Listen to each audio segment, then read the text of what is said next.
cold at the touch, dead in the eyes, no signs of life no more. I put your love under the knife.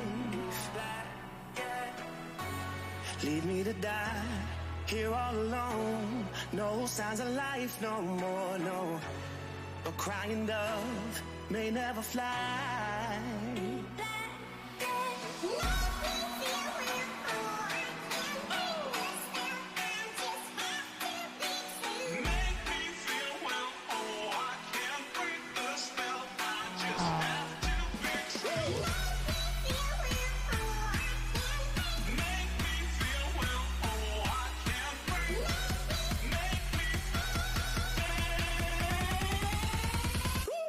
Black and white.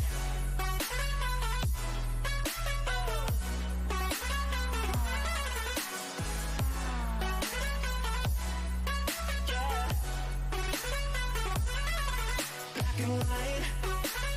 Oh. Oh. Oh. Oh. It's black and white. Come on.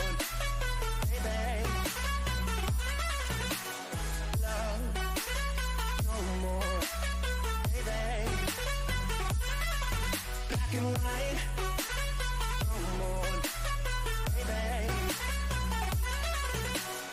Love, no more, baby. Just black and white, just let me go. It's only right. For all I know, it's only matter.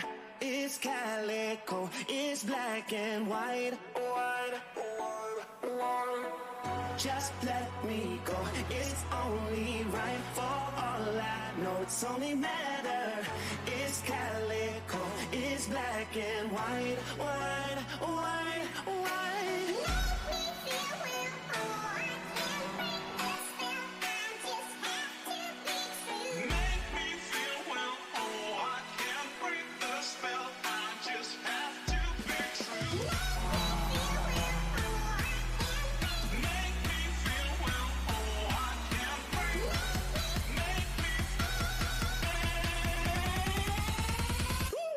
Black and white.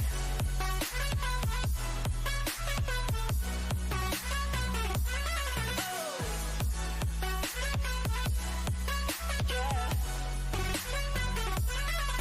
Black and white. Oh. Oh. Oh. Oh. It's black and white.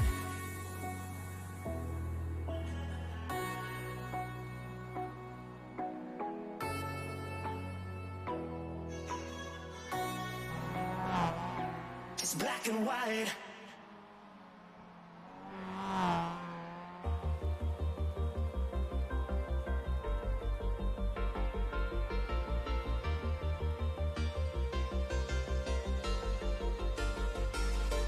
Sometimes when you're here, I can feel no doubt, 'cause you keep me where the stars are found. It doesn't really matter, 'cause you're here with me now. It doesn't really matter. It doesn't really matter, 'cause you're here with me now. It doesn't really matter, 'cause I feel so free now.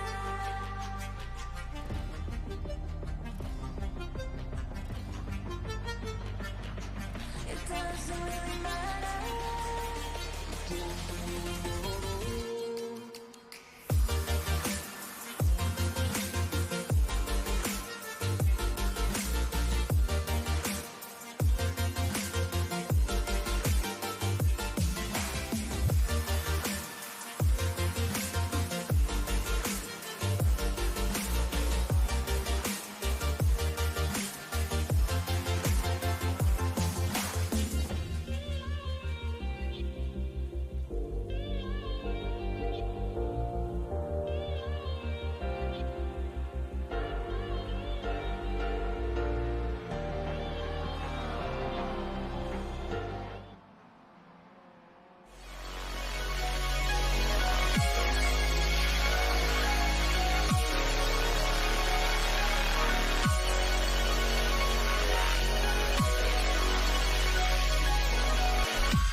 Good evening, everyone, and welcome to the NXTGEN Racing MX-5 Cup.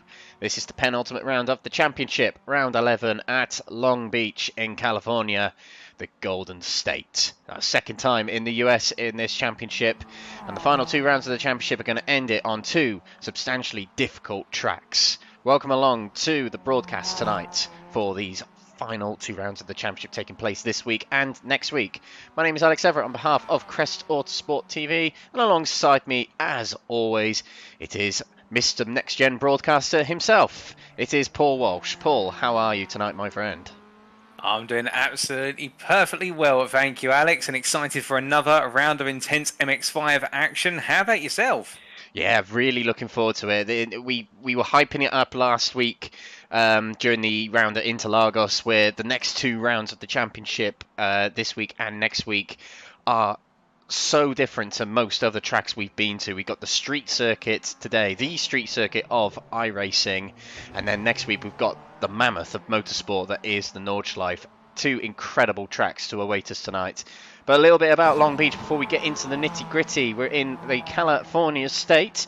About 20 miles south of LA is the city of Long Beach. And of course, if you're a big motorsport fan, you'll know Long Beach for many, many reasons. One of them is we can see in the background there the famous fountain that features for Turn 3 of the circuit, also known as South Chestnut Place. And also, Long Beach has hosted the Long Beach Grand Prix for many, many years since 1975, when the track was first introduced to the streets here at Long Beach, and it eventually became the US West F1 Grand Prix for many, many years, hosting the West US installation of Formula One, hosting the US Grand Prix alongside Watkins Glen. And from 1984 to 2008, it hosted Champ Car and IndyCar. And of course, you see IndyCar still visiting Long Beach to this day. Nowadays, it is more the final round of the championship, as we saw it last season. And also, IMSA can visit Long Beach every now and again. So, a very, very popular circuit. And in terms of iRacing, it's a beautiful scan of this circuit. It's absolutely crystal perfect, isn't it, Paul? Oh, indeed. And what makes it absolutely brilliant, the way it's been scanned at the circuit, is it really is the case. Whether you were to drive around it in real life alternatively on the simulator, that feeling of the walls being so close and really having to drive on edge and within the limits in order to get the best possible lap time, you feel it time and time again around the Long Beach circuit. And indeed, well, recent series, of course, within the official iRacing calendar, including the Touring Car Racing Series, seeing the cars go to this circuit, is the case that this circuit is much loved. And indeed, whether it be the straights around here, the curved straights, the wide open corners, or the fountain, or the daring and difficult last hairpin, there is something for everybody here, and it's such a memorable circuit, and that's why series keep coming back to it. Absolutely, absolutely. And it hosts tonight the MX-5s, which is rather an unconventional car for this circuit. But we come here for the penultimate round of the championship. We started off all them weeks, all them months ago. In fact, it was just over 3 months ago we started off this brilliant adventure at the Silverstone National Circuit for round one of the championship on the 6th of December. Then we ventured north to Scotland for the then new Knock Hill Circuit on the 13th of December. Down into Europe to the Styrian Mountains of the Red Bull Ring Spielberg for the third round of the championship. Round 4 over the Atlantic and in Canada for the Montreal Circuit, aka Circuit Gilles Villeneuve, round 4 of the championship. South we went and to the Sunshine State of Daytona for the first of two American rounds hosted in the championship. Round 5 hosted at Daytona Road Course. Round 6 tailed off the first half of the season at the Bathurst Mount Panorama Circuit in Australia. A week break, and then we were back with round 7 of the championship at the very fast and very exciting home of the Tifosi Monza Grand Prix circuit for round 7 of the championship to see us out of January. Into February we go, and we're back in the UK for the Snetterton 300 layout for round 8 of the championship. Round 9 hosted at Max Verstappen country. It is the Zandvoort circuit that hosted round 9 of the championship on the 21st of February, not the 14th.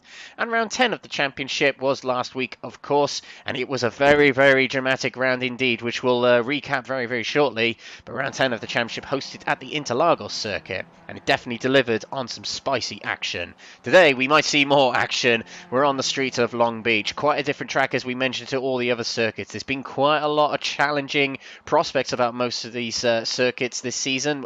Some circuits being very short, such as Silverstone and Knock Hill. Some circuits being very fast, like Red Bull Ring, Daytona. Some of them being very, very challenging, like Bathurst. And we've had some very conventional circuits, such as Zandvoort and Interlagos. But now we head to the streets of Long Beach. And next week, it is the mammoth of motorsport that is the Nurburgring Nordschleife. It will be a 2-hour endurance instead of the 2 sprint races plus 1 feature race that we have on the regular nights. And next week is extra special as the points will be doubled. So usually you get about 30 points for a win in a race. Next week you'll get 60 points for the win. Of course there are less races next week as well, with it only being 1 race. So it is less points to score next week. But it is more up for grabs, as after tonight, drop rounds will be implemented. And if you're not familiar with the format of drop rounds, what a drop round means, it is your lowest score of the championship that will be reverted to 0. So effectively, every driver on this championship in each of their categories will have 2 rounds that will be reverted to 0 points. So everybody will have 9 of the first 11 rounds counted towards their total tally. And round 12 will not count as a drop round. So there's plenty to go for tonight. It's very, very important tonight that drivers basically get in their final haul of points, Paul.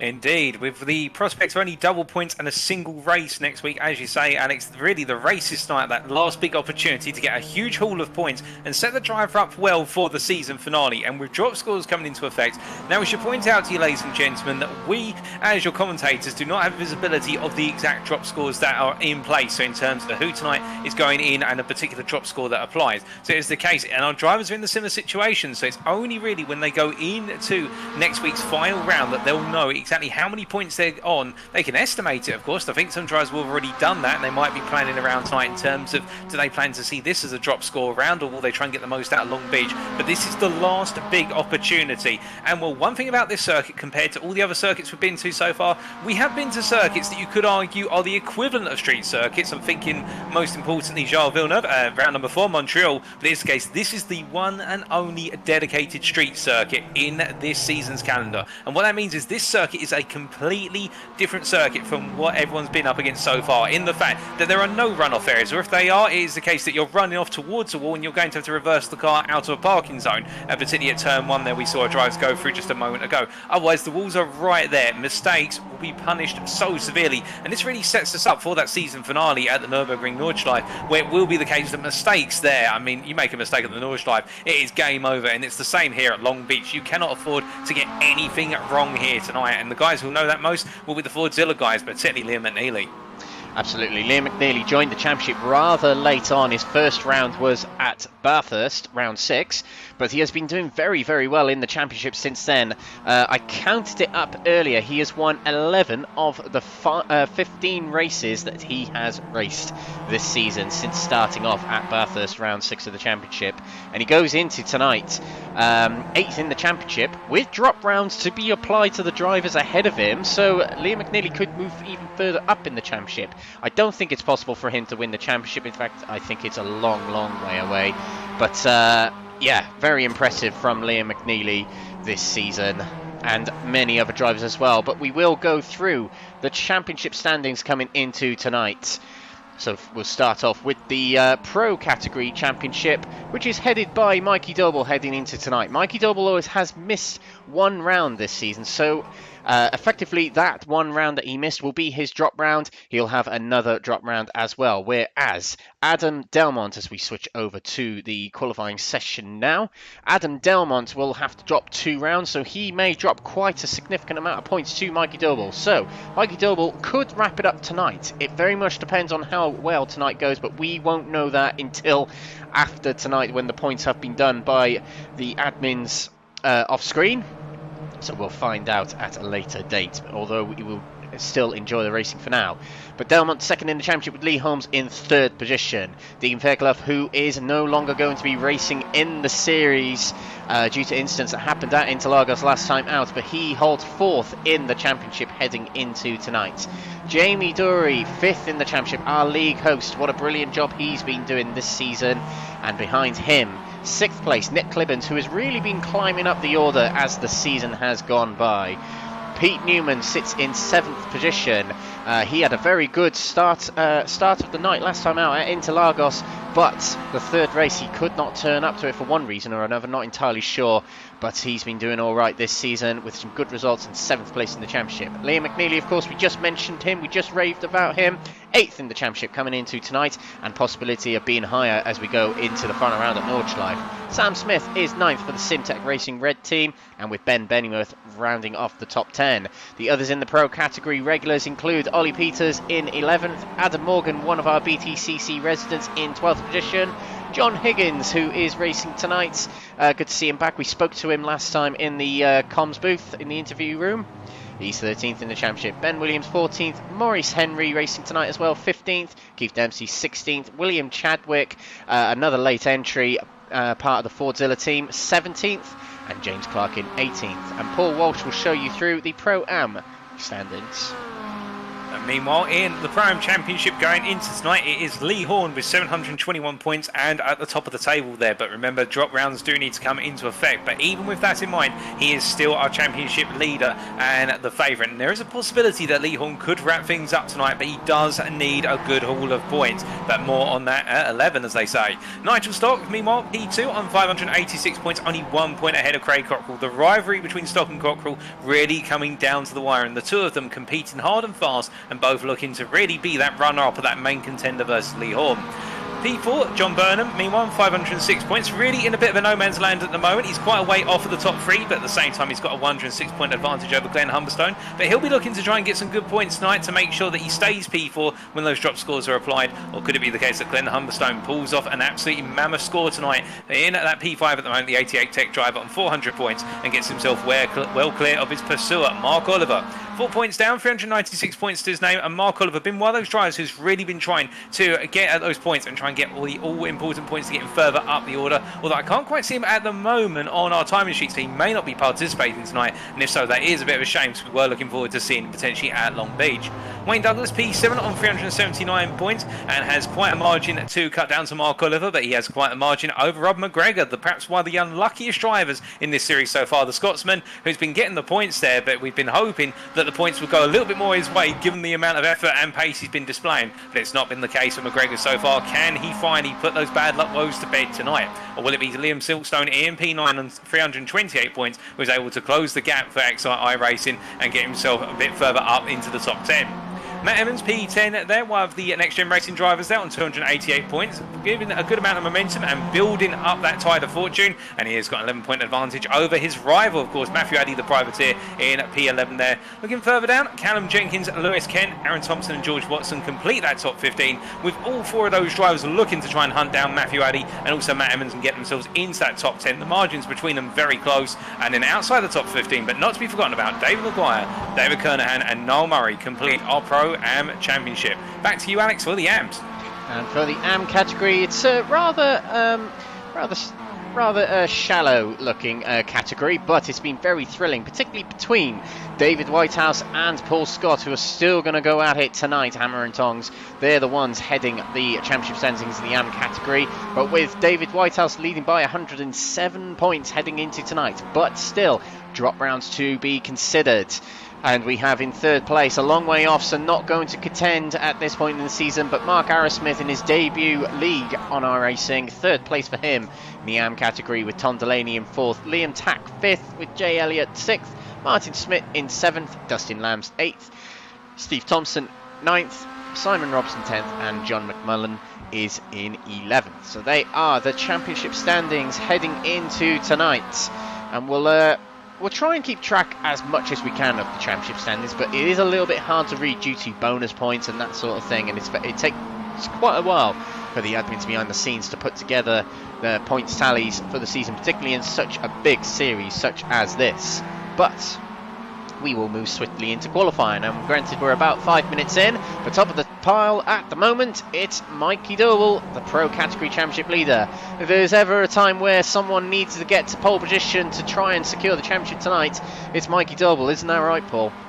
Indeed, and Mikey Doble really going at it hammer and tongs right now. He is 400ths ahead of Liam Mcnealy right now in the provisional qualifying standings. But Mikey Doble, when we last spoke to him, of course, he was talking about that need just to simply drive for results, not drive for wins. But I think tonight is the case. He wants the ultimate result, which is at least one win on his tally to give him some major points here. And with quite a reduced field as well, it is the case that we're currently looking at 20 drivers taken to the Californian tarmac. It is the case that not all drivers looking to enjoy the Californian streets, which is understandable.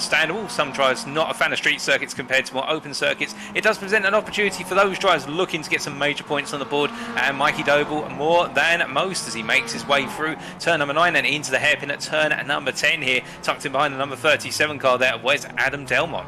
As we ride on board here, let's take you around for a lap of the Long Beach circuit, consisting of a grand total of 10 corners here and some quite long straightaways as Mikey Doble makes his way on through, coming across that timeline here and going on to a qualifying lap. So staying over to the right and getting ready to break into turn 1, it's a gradual move to the right before he brings the car back into the centre row briefly to straight line his braking. Car coming out of the pits there, and that car will be cognizant of him coming. Snaps on the brakes here in towards turn number 1, flicking the car over the apex curve there, releasing the rear, and as he makes his way through the right and kink now into turn 2, into the fountain here, through the left-hander of 2, onto the right-hander of 3, then just missing the walls by millimetres before coming up into turn number 4. Now a sweeping right-hander, you've got to be cautious on the power, however, given how close that wall on the left-hand side is, into 5, throwing the car over the apex curve, and you can see just bouncing the car on through, but again keeping just out for the walls as he now makes his way down the long straight here towards turn number 6.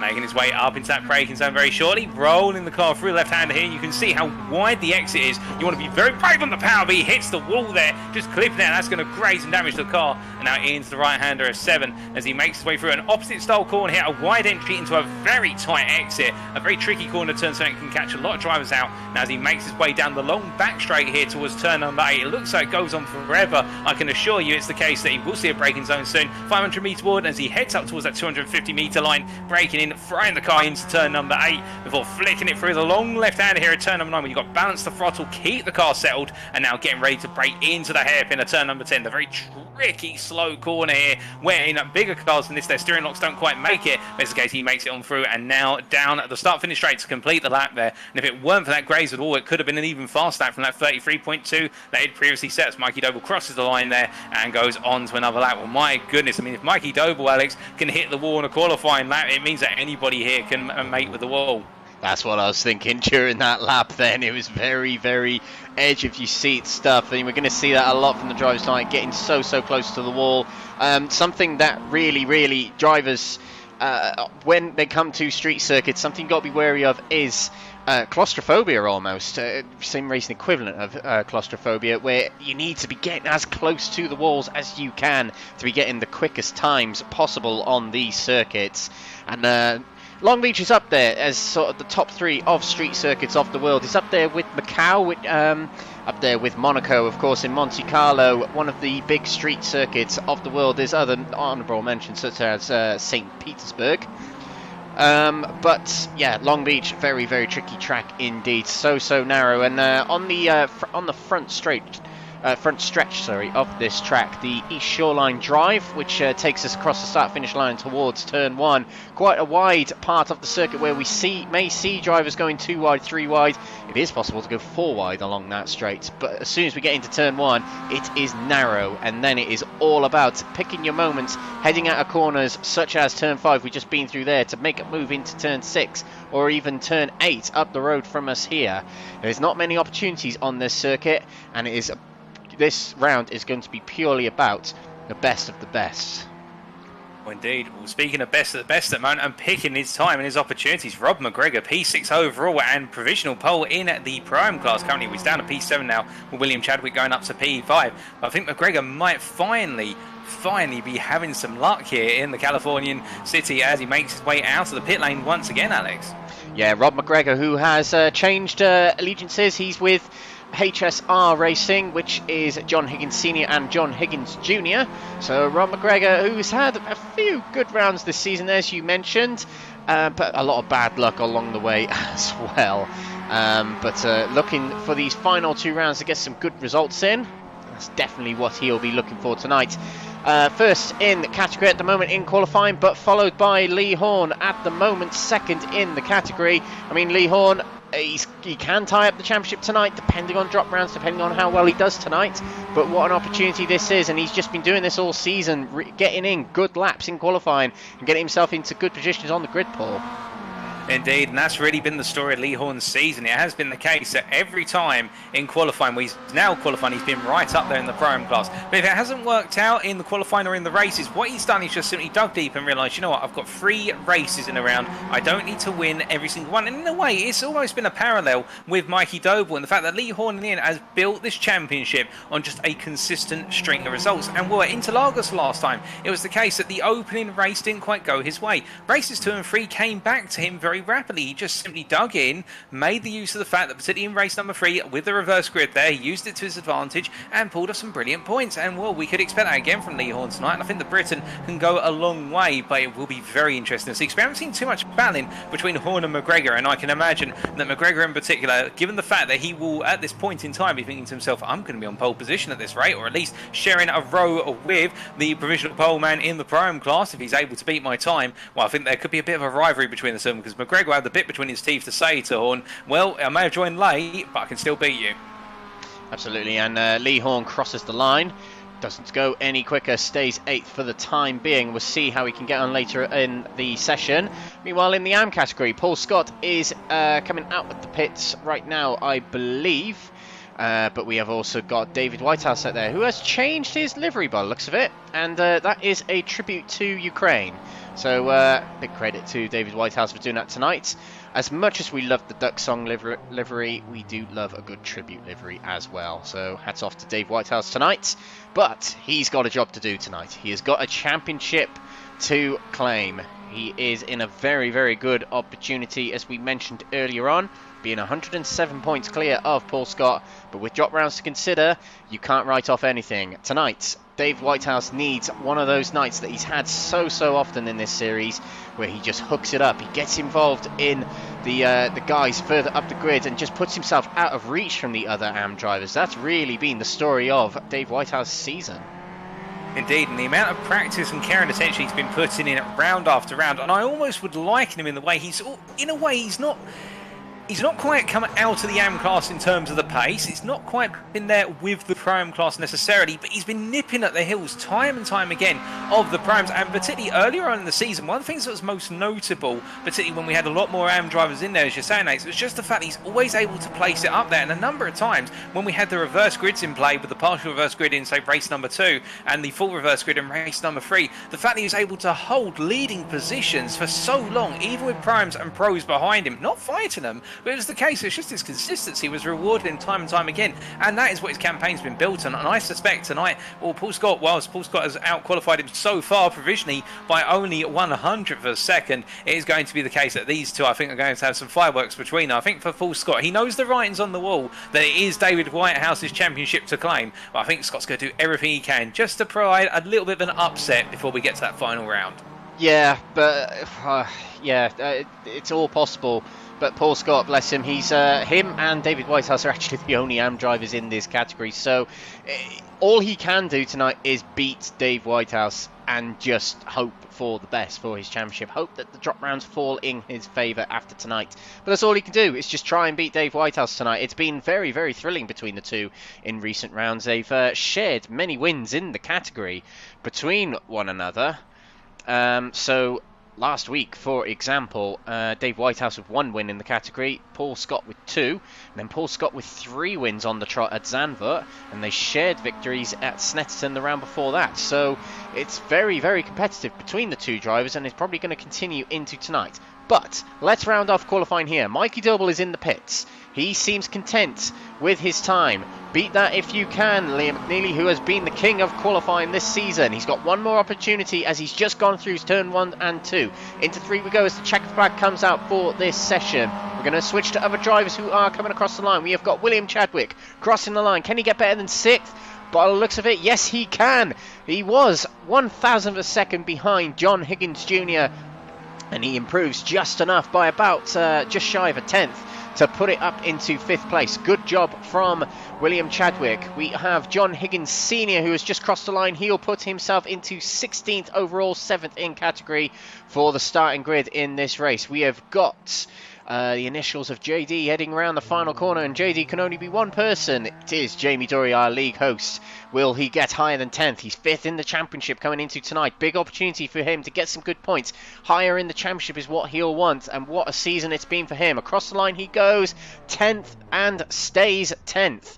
Not quite what we've seen from Jamie Dory in other rounds, but he'll take it as he tries as he means to go on. We have other drivers heading through the final corner. Liam Mcnealy pulls over. He has had enough, as has Maurice Henry. That'll be it for qualifying here at Long Beach. Mikey Doble is your pole sitter, and that is the first time he is on pole position since Red Bull Ring, round 3 of the championship. So very good job to Mikey Doble indeed, trying to claim that championship in this penultimate round tonight. And what a way to start your night, Paul. Indeed, I think for Mikey Doble, you'll think now, okay, that's the first bit of the job done. Settle down. Now we've got to win race number 1. And, well, he's got an absolutely tremendous task in his hands. He's got Liam McNealy and Maurice Henry are literally behind him. Well, Liam McNealy will be alongside him when they get underway. And Adam Delmont also starting in P4. It's the usual suspects on the front 2 rows. And, well, with that in mind, it is going to be very fast and furious down into that opening corner. I'm suspecting we may see a few pokes and overtakes on the opening lap. There's going to be a lot of fighting early on, and all of our drivers will want to try and get as much advantage as they can on that opening lap before things settle down to an order. But also, looking there, P8, P9, Rob McGregor just in the end, pipping Lee Horne to pole position in the Pro-Am class. McGregor delivering a strong result there in qualifying. I think that is for him to go on as he wishes to proceed, as then it's Craig Cockrell down in P12 in the Pro-Am class. That's the gap between the top 2 there as we get ready to go racing. Yep, we are about to go racing. The drivers will line up on the grid, and this will be your grid for the opening race of the night for round 11 here at Long Beach. Mikey Doble on pole position with Liam McNealy in 2nd position. Maurice Henry takes up the 2nd row with 2nd in the championship. Adam Delmont alongside him in 4th. William Chadwick takes 5th on the grid with John Higgins Jr. in 6th position. Sam Smith 7th with 8th going to Rob McGregor, 1st at the Pro-Am category. Lee Horne 1st in the championship in the Pro-Am category, but 2nd on the grid for the category, 9th overall. His teammate alongside him in Jamie Dory, our league host, with Ben Bennyworth in 11th place. Craig Cockrell next on the 6th row in 12th. 13th is John Burnham with Matthew Addy in 14th position. Nigel Stock lines up 15th with John Higgins Sr. in 16th. Jeff Perkins 17th with Matt Emmons in 18th. And the 2 AM category drivers on the final row, the 10th row, Paul Scott and David Whitehouse fighting it out for the AM category championship at the back of the grid there.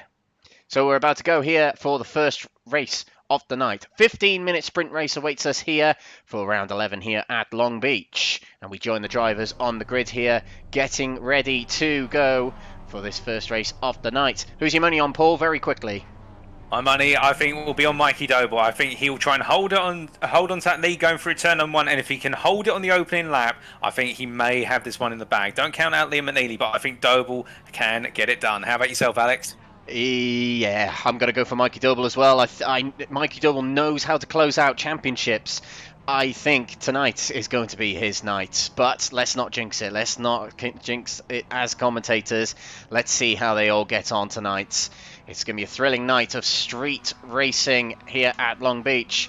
And drivers are revving up the engines, waiting to go, but we are waiting for the marshals to give the all clear on the circuit so we can go racing here at Long Beach. And here we go. We are gridding up, we are gridded up, and the lights will switch on, ready for this opening race of the night here at Long Beach. 5 lights are on, and now they're off, and away we go. And it looks like a pretty decent start from Liam McNealy already, but Mikey Doble covers him off already as we head around the first curve here, slightly banked here as we head across the shoreline on East Shoreline Drive here, heading down towards turn 1 we go. Liam McNealy has got himself alongside and on the outside of Mikey Doble, who's covering off the inside from Maurice Henry heading into turn 1. Through we go, and Adam Delmont is on the outside trying to get around all of these. He's got William Chadwick alongside, but he'll hold the inside going into the fountain corner of turn 3. Slight brush on the wall there with William Chadwick as we go through the corner here. Can everyone get through safely? Oh, by the looks of it, there's been something happen to Jeff Perkins and Ben Bennyworth a bit further back, which we'll come back to very shortly. It looks like just a brush of the wall there,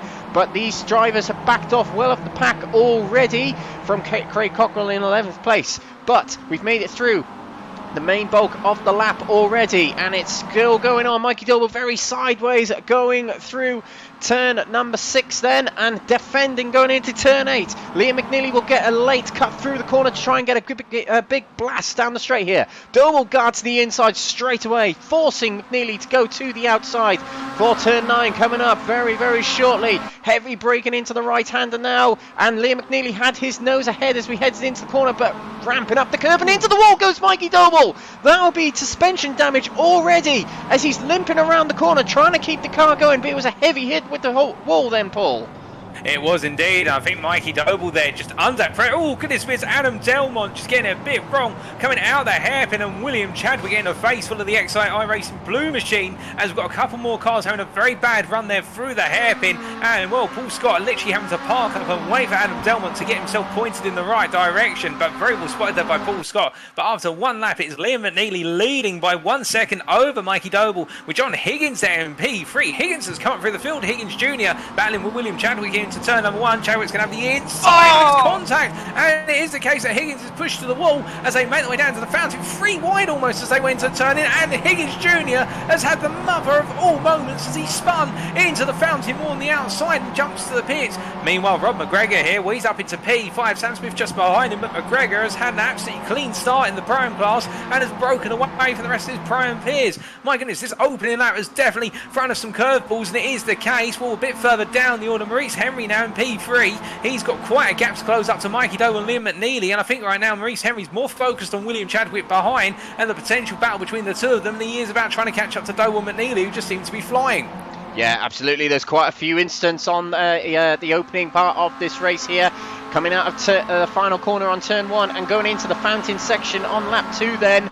Quite a lot to take note of, but Mikey Doble, despite hitting the wall and getting a bit of bodywork damage you can see on the car, I'm not sure how much has affected the suspension here, but he is still going and he still seems to be fairly quick. He's only just over a second behind Liam McNealy, and he is pulling away from Maurice Henry, who, as you said, Paul, is focused on the drivers behind, but he gaps William Chadwick a little bit on that section just then. Oh, and there's a pile-up in the hairpin here. Jeff Perkins spins in front of David Whitehouse, and there's a car off on the inside as well. I think that was one of the Simtech cars, and there's still something going on in the hairpin there. That is Paul Scott and Craig Cockrell. It was Craig Cockrell who was in the middle stuck, and Paul Scott, that is a bad sign for his AM Championship hopes as he pulls away, and he's a long way back from Dave Whitehouse.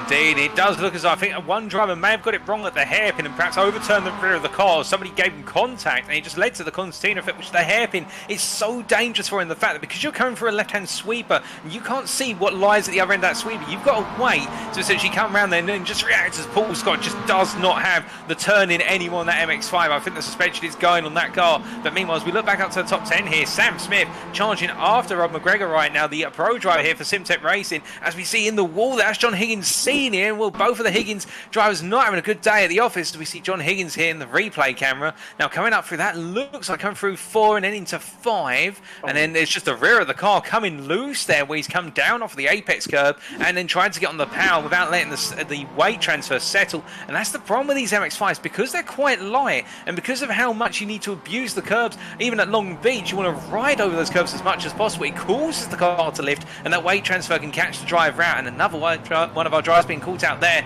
as we see Mcgregor now under pressure from Smith and Dory behind. Don't count out Jamie Dory, to be fair, gaining 3 places since the start of this race. One of our fastest gainers, the one who's gained the most so far, Matt Emmons. He's gained 6 places since the start. Yeah, Matt Emmons doing well. He's finding his way through the pack bit by bit. Adam Delmont has had an incident somewhere. We'll get a quick replay of that. He's just in front of Dave Whitehouse there, coming through the final section of the circuit. Him and Dave Whitehouse going into turns 10 and 11. But doesn't seem to be anything that's happened to Adam Delmont there. So an error on our screen saying he had a crash. A bit overdramatic. But Adam Delmont continues on. And he will try and get himself back up the order. He is fighting against Mikey Doble in the championship. Mikey Doble will see that Adam Delmont is far down the order. And Lee Holmes isn't here today. They're his main championship rivals coming into tonight. So, Mikey Doble will not be phased by where he is right now on track. I mean, racers be racers. They'll want to go for the wins. And he is getting up closer to Liam Mcnealy as the laps go by. But Mikey Doble is in a very prime opportunity here to get big points in the championship and get closer to sealing it tonight, Paul. Indeed, I think right now Mikey Doble's let the red mist descend and clear away, and I think now he's got into that mood of life's a beach here at Long Beach, and it is the case that he can relax a little bit and think about just coming home in P2. Of course, we don't want to see him just settle for P2. We want to see a battle for the win. That's what we love here as commentators. Indeed, you guys and girls tuning in right now want to see race in action, but it may be for Mikey Doble after that scare with the wall coming through turn number 8. He decides, you know what, I can't afford to push the car any harder because the front left suspension collapses. That's the race gone. That's all the points gone when he doesn't need to throw it away. But meanwhile, speaking about battling building up, we can see Nigel Stock here having a very slow run out of the hairpin, and behind him Dave Whitehouse continuing to close up, and a little bit further up the road Nigel Stott and Jeff Perkins coming together as well as they make the way down. You can see Jeff Perkins here in the triple wide liveried Mazda MX-5, of course the tribute to the Subaru rally car, as they make the way down in towards turn number 1 here. It is the case that Perkins not close enough to sneak a move, but meanwhile David Whitehouse a bit further back going for a move versus Nigel Stock as they roll on through. But we look to the fountain here, and as they come on through the fountain, it is the case that Nigel Stock losing out of the position and looking a bit further up now. It is the case that Sam Smith continuing that pursuit of Rob McGregor here, but as they come up into turn number 6, rolling on through the left-hander this time, does look as though everyone's now settling down into a little bit of an order. We're just at the halfway point of this 15-minute sprint. And I'm hearing that Paul Scott has had to jump to the pit lane due to damage to the car. It's the case they're not going to get that car moving again. Oh, it looks like they're doing a lot of repair. Oh, goodness me, what on earth's happened here? Sam Smith and Jamie Dory have come together in turn 8, I believe that is. So heading into the corner, they're quite far apart as they enter the corner. And in front of Sam Smith, he hits the wall into the tyres, and Jamie Dory had literally nowhere to go. Lee Horne luckily avoided that by stamping on the brakes and getting around to the right of them, but that puts Sam Smith out of the race. Jamie Dory still going, to be fair to him, but limping. So there's been a lot of casualties in this race at the moment. John Higgins Jr., Paul Scott and Sam Smith, but there's been a lot of incidents involving other drivers as well who are just limping to try and get it home for points purposes. But looking to the front here, Mikey Doble is still catching up with Liam Mcnealy. And we are over the halfway point, and this is getting good for Mikey Doble, catching up ever so more to Liam Mcnealy. Indeed, but one thing I'm noticing, Alex, is he's making his way, particularly under braking, how the front left-hand side of the car is really dropping under braking now. He's definitely having to nurse that front left-hand side because the car just does not want to go through those corners. And I think that's what's costing Doble the ability to close up as he grazes the wall there, coming out of 5. He's just not got the confidence in the car anymore. He's closing a good rate of knots here, but I think Liam Mcnealy right now can also at the same time, as we ride on board here, watching the pursuer's perspective, I think Mcnealy can actually put his feet up to an extent here, proverbially put his feet up. I can promise you he's not going up on the dashboard right now, but it is the case that he's just simply, I think, managing the pace here, because you can see down the straight, Doble's going to be in the slipstream and he will close up very gradually. He'll gain 1 to 2 mile an hour over the course of the straight compared to Mcnealy, and that gains about a 10th in all. But as they roll on now into the braking zone here for the long right before the left into the hairpin, is the case you can see Mcnealy there just keeping it nice and together. And perhaps it's the case Mcnealy throwing Doble a bone here, trying to tease him on in order to just make him push a little bit harder, and perhaps in doing so Doble will make a mistake and end up pulling himself back towards Henry, and particularly more importantly for Mcnealy, his teammate Chadwick, who's in P4 and hasn't found a way past Maurice Henry yet, as we see them all make their way across that timing line. Yeah, absolutely. Mikey Doble losing a little bit on that lap just then from Liam Mcnealy, so he's got a lot of work to do, has Mikey Doble. Let's see what else is going on further down the order. Rob McGregor leads away. Oh, we got to jump to the front here. Battle for third and fourth as William Chadwick takes the position from Maurice Henry on the straight there. Maurice Henry, the bad exit from the hairpin, back on the final corner of the circuit, and William Chadwick takes third place. 2 places up from where he started, and Maurice Henry down 1. Rob McGregor doing very well, up 3 places overall, and he still leads the Pro-Am category in this race, but he's got Lee Horne not too far behind indeed. It's been another classic Lee Horne race where he just keeps his nose out of trouble and he picks off more positions, which means more points. Very good for him and his Pro-Am championship status. Matthew Addy third in category, and he's got Ben Bennyworth closing in behind, but Matthew Addy is not racing Ben Bennyworth. Bennyworth is looking for a top 10 in the championship, so good points here, being 5th in the category right now. That'll certainly help indeed. Adam Delmont, it looked all tears for him earlier on, but he's 6th in category, so he will not lose too many points, but he'll still want a few more positions up, and he'll still be eligible for reverse grid. Reverse grid pole at the moment is held by Scooby himself, Scooby G, Jeff Perkins in the 555 machine. He holds reverse grid pole at the moment, having been in 12th place at the moment. If he finishes in 12th, he gets a reverse grid pole. So he's got to hang on to that from Nigel Stock just behind, who had a little bit of drama on the final corner a few laps ago, and he'll be certainly looking to get that reverse grid pole.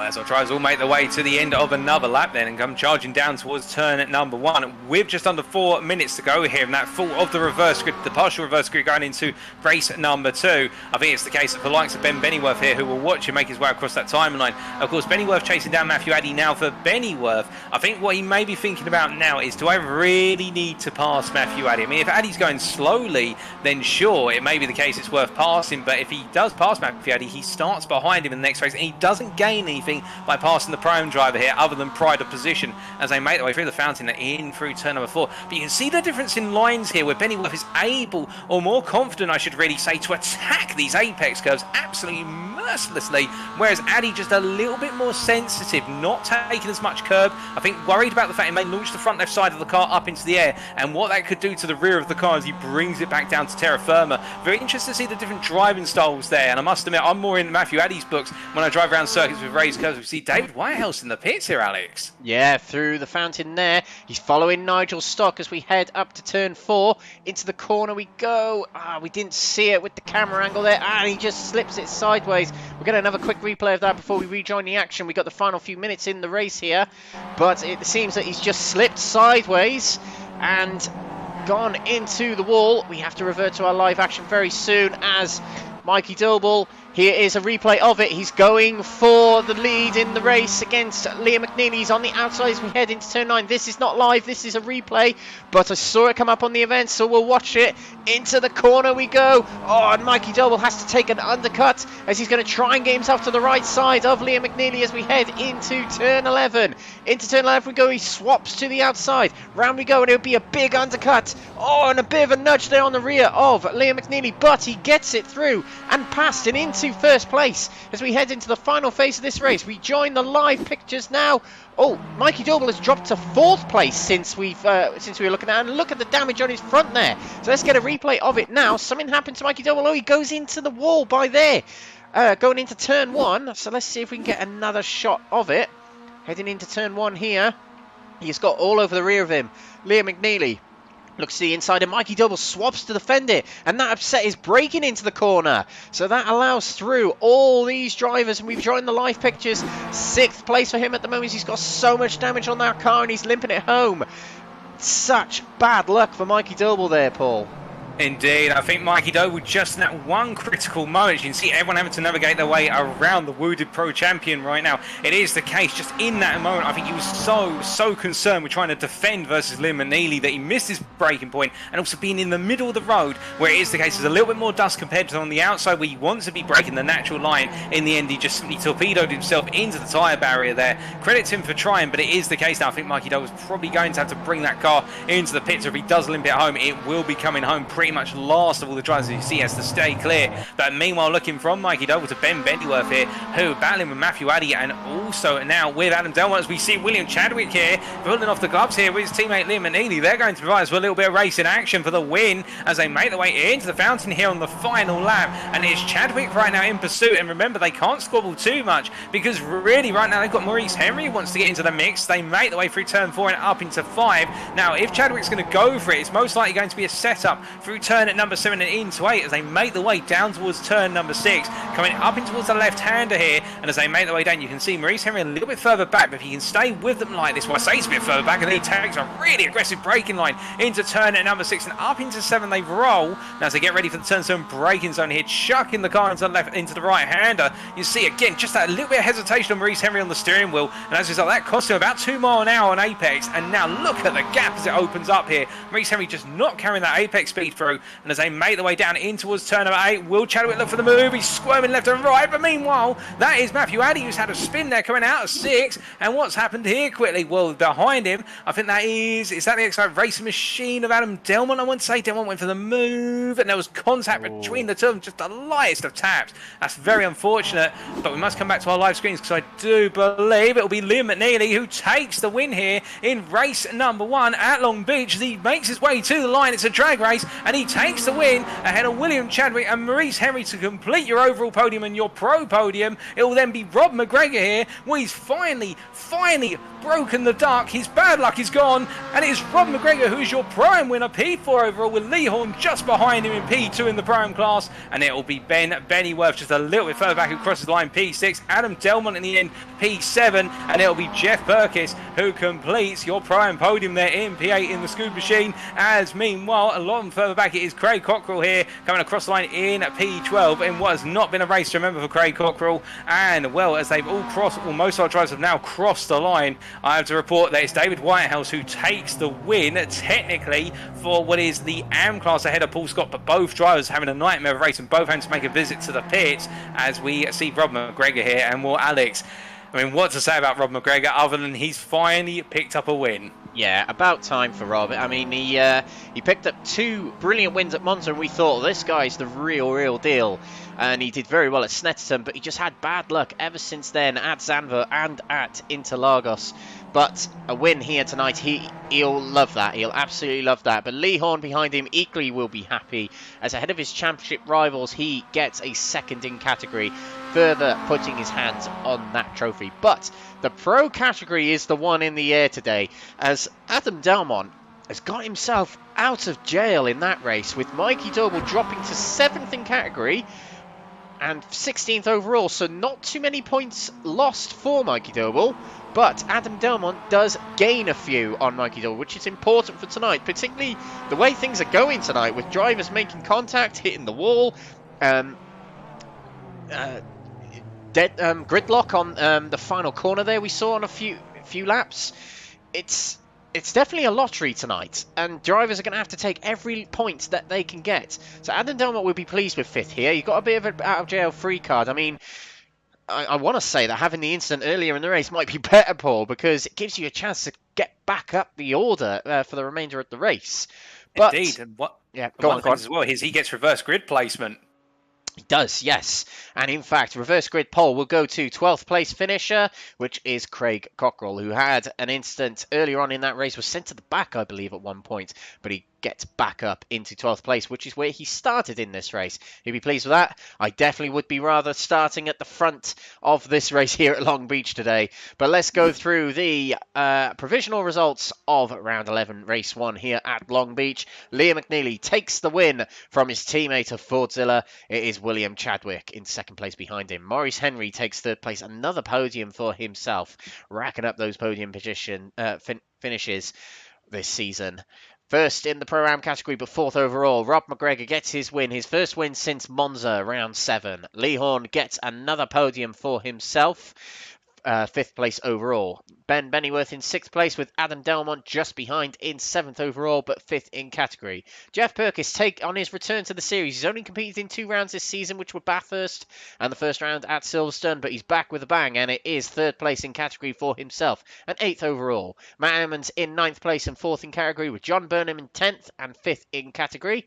11th overall to Nigel Stock, who is battling for the championship with Lee Horne and Craig Cockrell, but it's an 11th place finish for him, and that is 6th in category. Reverse grid pole will go to Craig Cockrell, but 7th in category for him. Matthew Addy in 13th, John Higgins Sr. in 14th, Jamie Dory taking 15th overall in the end, with Mikey Doble dropping to 16th from pole position in that race. Sam Smith, bad luck for him, in 17th position, and the remaining drivers in the field are David Whitehouse finishing 18th and first in the AM category, Paul Scott 19th, and John Higgins Jr. in 20th position, finishing 8 laps down. But what a race we've just witnessed. Quite dramatic indeed. Long Beach is a tricky circuit, and this is a tricky round for these drivers. This has been the first race of the night. We'll be coming back with another 15-minute sprint race very, very shortly. Don't go away, ladies and gentlemen. This has been Alex Everett and Paul Walsh on Crest Autosport TV and NXTGEN Racing TV on Facebook. We'll be back very soon. Don't go away.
cold at the touch, dead in the eyes, no signs of life no more. I put your love under the knife, leave me to die here all alone. No signs of life no more, no. A crying dove may never fly.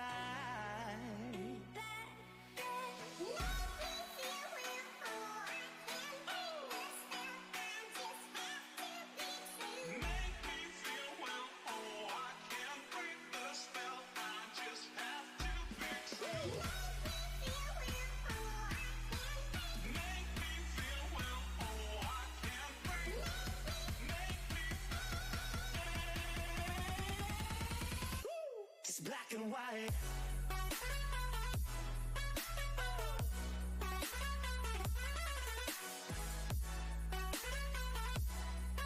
Yeah.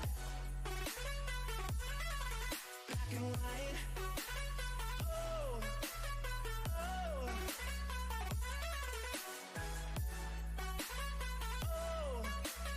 oh. It's black and white.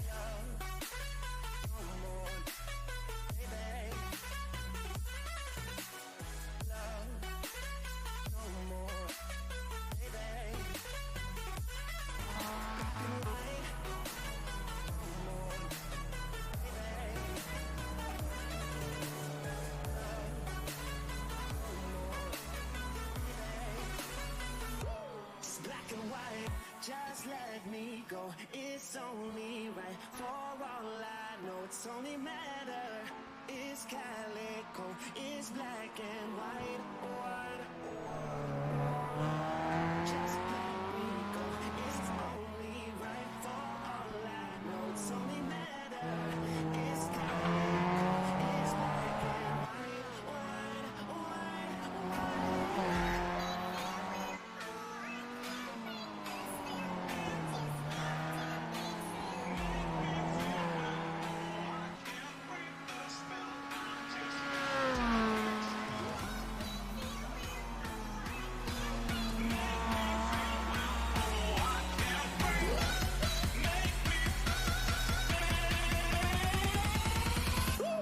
Black and white.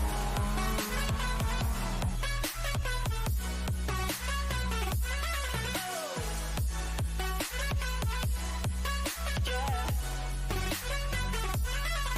Black and white. Oh, oh,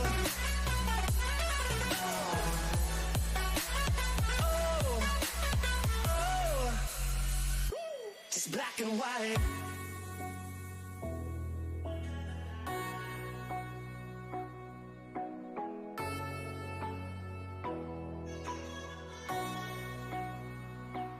Black and white.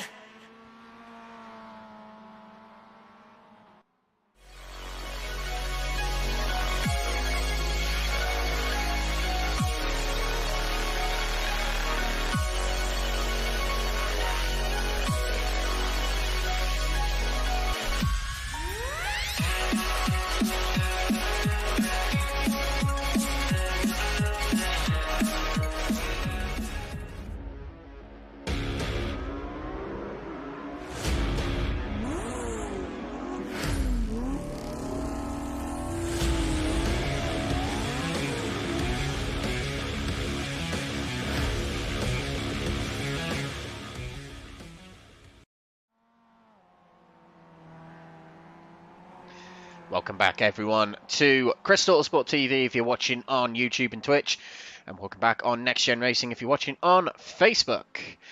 Alex Everett here, and alongside me, Paul Walsh. We have got round 11 at Long Beach, right here, right now, and we've got the second race of 3 coming up for you very, very shortly in the next minute and a half or so.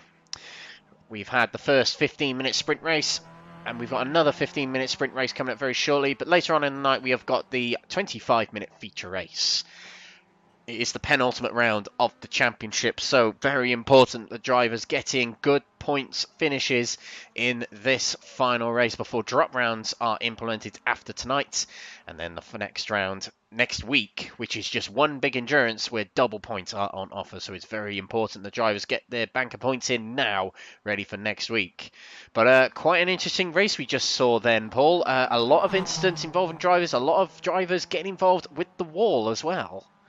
Indeed, it was almost as if drivers were pushing a bit too hard in race number one, but we have seen, to be fair, in previous rounds similar cases whereby race number one has normally been the most rough of the three races, and then things have calmed down, or they perhaps escalated even more in some situations, looking back to Interlagos last week in particular, but that's a story for another discussion at another time. But really here at Long Beach, a lot of drivers are finding that the walls were a little bit closer than perhaps they anticipated, and now that may just cause some drivers to drive a little bit more cautiously, and throw into the mix now, of course, the partial reverse grid. Our top 12 finishers from the previous round will be reversed, and it is the case that we do have quite the recipe for another fantastic race ahead of us. And indeed, one driver who I think will be absolutely kicking himself after what was a superb run to take the lead of the race right going onto that final lap, and to get it wrong into turn one, Mikey Doble. I mean, we talk about him a lot, Alex, but an uncharacteristic error from our Pro Championship leader, and an error which I think he won't want to be repeating anytime soon. Yeah, you don't see that very often from Mikey Doble, so he'll definitely slap himself back into gear for this race. But we head into the race session now, and Paul Walsh will give you the grid for race 2. So as we look to the grid, ladies and gentlemen, it is Craig Cockrell who, finishing P12 in race number 1, will be starting on pole for race number 2. The Pro-Am driver is joined alongside by fellow Pro-Am counterpart Nigel Stock, John Burnham and Matt Emmons on row number 2, with Jeff Perkins and Adam Delmont on row number 3. Adam Delmont, in the end, being the first of our Pro drivers in this reverse grid. Ben Bennyworth at P7, alongside him Lee Horne in P8, recovering to what was a P5 finish in the end. Lee Horne, a well-deserved one at that. Rob McGregor, our race winner in the Pro-Am class last time out, starts off row number 5 with Maurice Henry alongside him on what is P10. William Chadwick and Liam Mcnealy make up the 6th row there. Our top 2 for the race number 1, with Matthew Addy and John Higgins behind on row number 7, the 2 Pro-Am drivers there. Jamie Dory and Mikey Doble on row number 8, the 2 Pro drivers looking to make amends for race number 1. And then Sam Smith P17 with David Whitehouse alongside in P18. And there's Paul Scott and John Higgins completing our 10 and only rows for tonight. As the gridding process is complete, this is race number 2 here at Long Beach, and we now get the lights. It is a case that it's going to be 1 red light, 2 red lights, 3 red lights, 4 red lights, 5 red lights, and it's lights out, and away we go for race number 2 here in round number 11 as our drivers make their starts. And it is the case they charge down towards turn at number 1. Craig Cockrell gets a good start here, but you can see Nigel Stock getting that momentum now as he goes up through the gearbox here, and as they make their way down in the long run through the right-hand curve and in towards the official turn 1, it is Nigel Stock who almost gets his nose ahead here, but into the braking zone they come, and as they all do at this point, everybody concertinaing in, and it does look as though there Matt Emmons going a bit slowly, but holding on to that P3 very nicely, as we can see the scuba machine cutting on into the outside of Adam Delmont. There's contact there. Liam Mcnealy and William Chadwick both into the wall together, and Liam Mcnealy in, and it is chaos and carnage at the fountain, Alex. Safety car has come out as the track is blocked. Safety car scored straight out, but there's a lot of drivers involved in that, a lot of drivers with a lot of damage already. The top 3 in the previous race, Chadwick, Mcnealy and Maurice Henry, all came together going into the fountain then, but the safety car has left the pits. He will wait for the drivers to come round. They'll continue racing until we get to the start-finish line, then they'll have to slow down and get behind the safety car. But it's Craig Cockrell who's foot down, and away he goes, trying to get it up as many positions as he can. He holds first at the moment. Matt Emmons up 2 places. Adam Delmont up 3 places. A brilliant start for him, and he's well clear in the pro category here. Good points for him if things go like this. Mikey Doble is looking alright as well. He's trying to make his way into 7th place as we head round the final corner now. He does get ahead of John Higgins Sr., but we head out of the final corner. The rush down towards where the safety car is, in between the exit of the pit lane and turn 1. The Porsche driven by Gaz Williams, NXTGEN resident driver, driving the safety car, the Porsche car on our safety car here, and they all bunch up behind the safety car now. This is the order we have as we start our safety car period. It's Cockrell from Emmons, Delmont from Perkins, Horne from Bennyworth, Mikey Doble up to 7th place, 9 places gained already for himself. Sam Smith 10th. But we have got a few drivers in the pit lane already, trying to get a bit of damage repaired. They have got fast repairs, I believe. So William Chadwick will make his way back out very, very quickly. Nigel Stock is also in the pits. Rob McGregor, the winner of Pro-Am category in race 1, is in the pits. Liam McNealy also in the pits. He's limping towards his stall now.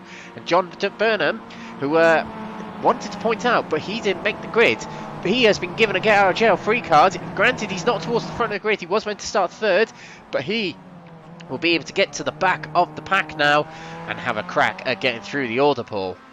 Oh, indeed. I think John Burnham, as you say, is the case of get out of jail free card, and perhaps it was the case that he decided in the end he didn't want to be on the grid for the simple reason he may have been involved in an open lap incident. But whichever way you play it, he's now going to join the back of the field, and well, he's going to have a bit of peacetime with regards to the fact he can watch as the sparks fly when we do go racing once again. But my goodness, what an incident into the fountain. It looked like multiple drivers coming together in the end. There was no way out. But well, for Adam Delmont right now, P3, P1 in the pro class, and well, for Delmont, I think it's going to be one of those cases right now. If he can nail this restart and go hunting after Emmons and Cockrell, he's got a major opportunity here, and well, and it's only going to hurt even more to Mikey Doble. But looking back here, as they all made their way through turn 1, now everybody got through turn 1 safely, but looking at Maurice Henry in particular, now there was a bit of a stack up there, and it actually looks as though one of the two Fordzilla machines lost the rear, and it was one of the cars up ahead. Now I'm not sure who that was, but another car up ahead just lost the rear naturally. But well, as we take a look back again, now was it? I think it was Mcnealy who actually lost it coming under braking into 2.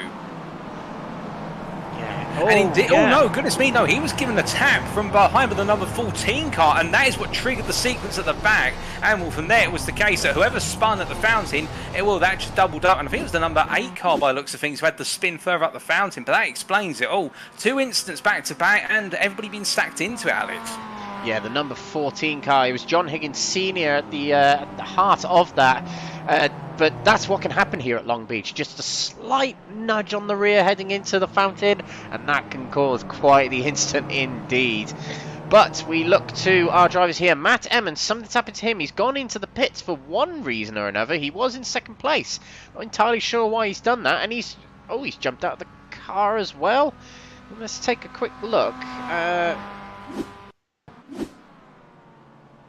Something's gone very wrong for Matt here as he makes his way down towards turn number 1. Unless he's just had to park the car because he had a problem with the car. He just straight lined on. Yeah, we got another incident here we can take a look at. No, this is not entirely sure what's happened to Matt Emmons here. Very strange indeed. He was second place and he's just decided to pull off and go to the pits. Very spooky indeed. Unless he's decided he doesn't want any part in the things at the front in this race. He has exited out of his car, I think. So Matt Emmons might not take any further part in this race. But that gives Adam Delmont another position. Up to second place he is. And this is big for Adam Delmont, as he can get first in the pro category here. Mikey Doble in third place. Well, it will still be good points for Adam Delmont. But I believe... Sorry to interrupt you, Alex. Safety car in this lap. Yeah, safety car's coming in as Craig Cockrell is not hanging around. He wants to get this going quickly. He spaces out the grid a little bit and he brakes very, very deeply going into the hairpin. Out of the hairpin we go, and it's going to be green here at Long Beach with 9 minutes remaining in this race. Out of the final corner go many, many cars, and it seems to be relatively good at the moment. But Adam Delmont with a pretty good start despite Craig Cockrell trying to spook him. And here we go down towards turn 1, and just to report, Matt Emmons had a VR issue. So very unfortunate for him when he was in a very good opportunity as well. Hopefully he'll be back for race 3 with a working headset. But into the fountain section we go. Adam Delmont right on the rear of Craig Cockrell. Craig Cockrell, remember, is fighting for the Pro-Am category championship. Third in the standings heading into tonight. He needs a win in his category. But his rival, one of his rivals anyway, Lee Horne, is only back here. 4th overall and in 3rd place. Jeff Perkins, what a night he's having. Into second place in category he is. But Adam Delmont, let's keep an eye on him. He'll want to get in front of Craig Cockrell as quickly as possible so he can gap Mikey Doble, who is now into second place past Ben Bennyworth, to take second in category and 5th overall. 11 places gained for Mikey Doble, who we saw his pace in race 1 and qualifying, the potential of it anyway, but the race didn't quite go that way. Paul, what else we got going on circuit?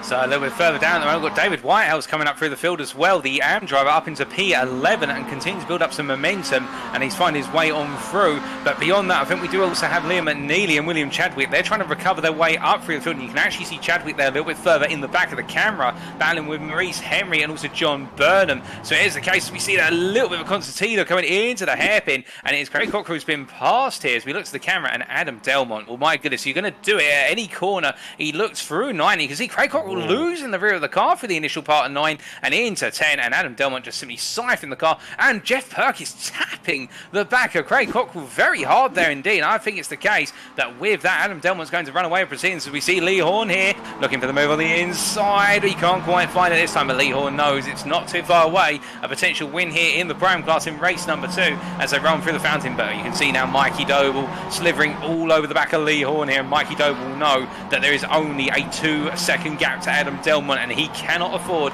to let Delmont get it away, given the fact that that's his main rival, or one of his main rivals in the Pro Championship. And Doble, having dropped so many points in race number 1 now, he's got it all to do in race number 2 as he looks up the inside here of Lee Horne into turn number 5, or turn number 6 I should say, as he rolls them through. A classic pass there. Lee Horne not going to fight it. No, he's not battling with Doble in the championship, and as they make their way down into turn number 7, will Mikey Doble get an easy opportunity down towards 8? Well, the prediction would say yes, as they make their way down the back straight here, and he's going to pull out and go for it early, Alex. Yeah, this is a monster drive from Mikey Doble as he already puts it into 3rd place. Heavy braking going into turn 9. He's back onto the racing line, but Lee Horne follows Mikey Doble through. Very sneaky indeed from the Pro-Am category driver to put himself 2nd in category now and 4th overall, following the slipstream of Mikey Doble and following the move through. In he goes. That is brilliant driving from Lee Horne. I have battled with Lee Horne and Jeff Perkins many times. Jeff Perkins is one of the toughest drivers to pass in my experience of sim racing, but Lee Horne made it look very easy there, showing how much Lee Horne has improved over the years. But Mikey Doble, 3rd place now. He is 2.6 seconds behind Adam Delmont. Can he catch up? Can he catch up to win this race? It would be a brilliant fight back from way back on the grid if Mikey Doble can, but Adam Delmont will be looking to get a win here. And I can't remember the last time Adam Delmont actually won a race in this series. I'm just going to have a quick look if he's won a race yet in this series. In fact, yes, he had. He won race 2 at Knock Hill. That's his last win in this series. Big opportunity for him here. Oh, and something's happened off in the background there. I think that was Ben Bennyworth who hit the wall coming out of turn 5 then, but he backs off a little bit from Jamie Dory, but he seems to be still going, and in 7th place just ahead of Sam Smith. This has been a good night so far from Ben Bennyworth. Good results, as this is 4th in this race at the moment, same as what he had in race 1.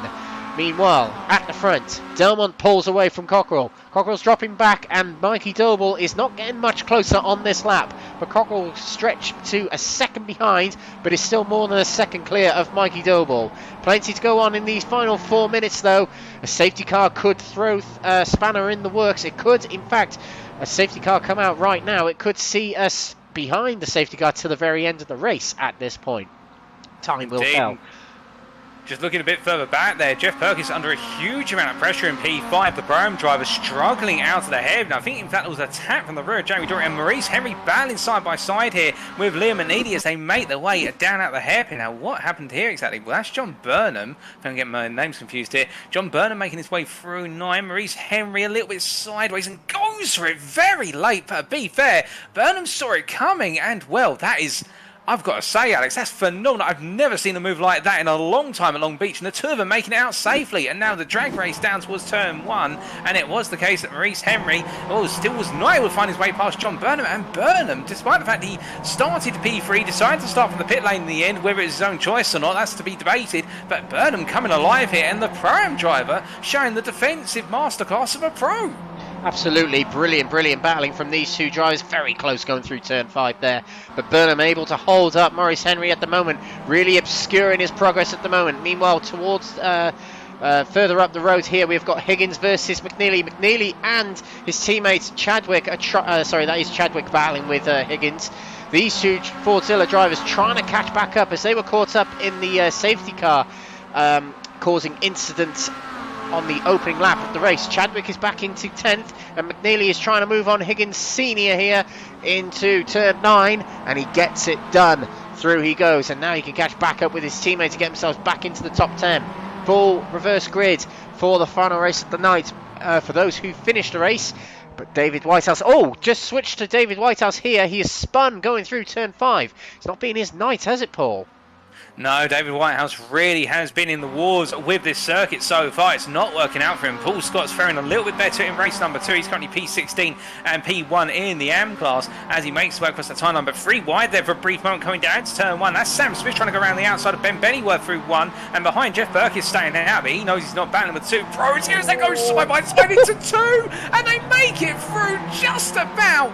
My goodness, there was barely any room to breathe, let alone navigate, and now coming through behind, going very high up on the apex there at turn number 4. That's John Higgins Senior, sorry, not Senior, Junior. My goodness, I'll be Senior with the white hairs from the way they're racing. But as they make their way out of turn number 5 and down towards 6 right now, they're all getting their elbows out with the fact there's only 2 minutes to go plus the final lap. And you can see John Higgins Jr. once again looking up the inside. He can't quite find it, but he's putting that pressure on Jeff Perkins. And just taking a look back at this, Alex. I mean, my goodness, what a brilliant battle. Well, this would have been one of the overtakes of the season if Sam Smith had pulled it off. But credit to Ben Bennyworth, he holds on very well. He gives Sam Smith the room, but not much granted. Into turn 3 we go. Such little room on the inside there, but they keep it going. And Ben Bennyworth stays in front. Brilliant defending from Ben Bennyworth. Absolutely cigarette paper between them. And he made it through the corner. It's great to watch indeed. But let's revert to our drivers at the front. This could be the final lap for Adam Delmont. His first win since Knock Hill Race 2, which is back last year. That's how long it's been. It's been about 3 months since his last win in the series, and at the moment he's on his way to get it. I believe that's the white flag given, but Mikey Doble here. Yep, white flag confirmed. Thank you, Paul. And here we go. Mikey Doble trying to get himself up another place overall. It doesn't get him more points, but if he can get past Craig Cockrell, he can try and quickly catch up with Adam Delmont. Let's see if he can do it. We've got Lee Horne on the back of these top 3 as well. Lee Horne will be content with where he is right now, but if he can get himself ahead of Craig Cockrell, one of his championship rivals, he'll love that even more, but he'll just try and keep it clean to the end of the race. I know Lee Horne very well. I know that's what he will do. Mikey Doble, he's got to try desperately to get past Craig Cockrell. He's running out of time. Adam Delmont just needs to bring this home at the moment as he's near 2 seconds clear of Mikey Doble at the moment, who can't find a way past Craig Cockrell. Or is he trying to save it for this very, very long straight here? Coming out of turn 8, heading down towards turn 9. A big move here from Mikey Doble is needed. It's not for more points in the category, but it is for the second place trophy overall. He's not getting much closer to Craig Cockrell, but going into turn 9, Cockrell might have it as through the final few corners. It's very difficult to overtake here indeed, and Mikey Doble puts Craig Cockrell into the wall. Contact with the rear of his car, and he sends him into the wall, but they keep going. They're able to limp it back home. The checkered flag is out, and will await Adam Delmont as we come to the line. The checkered flag waves his first win since Knock Hill last year. Brilliant win there for Adam Delmont. Craig Cockrell just about manages to get it home, but it was a very, very, very close moment for him and Mikey Doble, who still finishes 3rd, with Lee Horne coming through in 4th overall, but 2nd in category.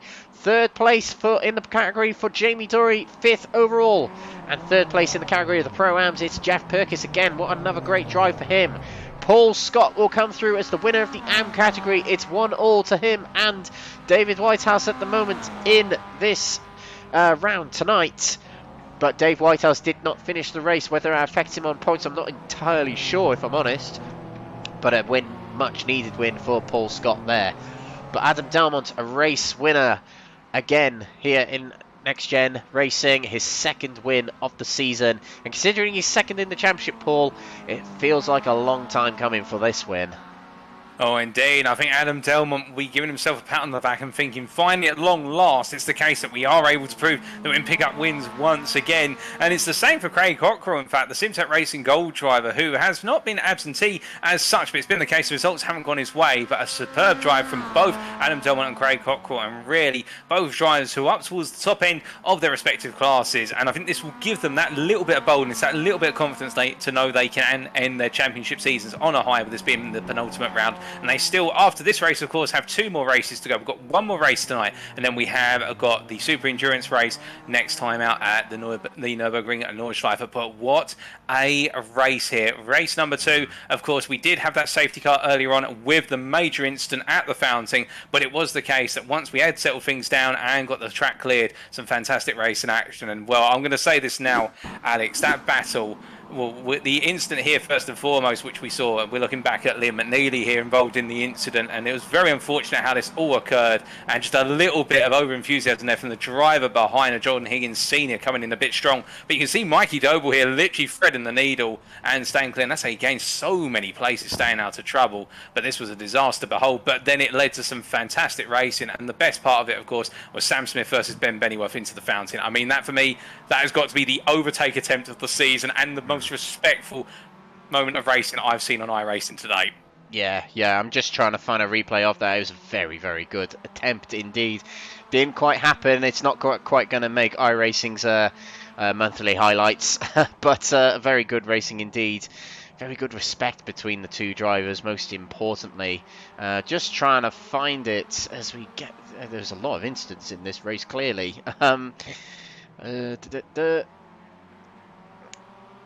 While we're finding that, Paul Walsh will give you the results of this race here at Long Beach, second race of the night. So just to recap those results, ladies and gentlemen, subject to any stewards' inquiries, of course, I think there may be a few tonight. It is the case that Adam Delmont took the win there, 3.1 seconds clear of Craig Cockrell, and all was said and done. Adam Delmont being the Pro category winner as well as the overall winner, and Craig Cockrell, P2 overall, our Pro-Am category winner in race number 2.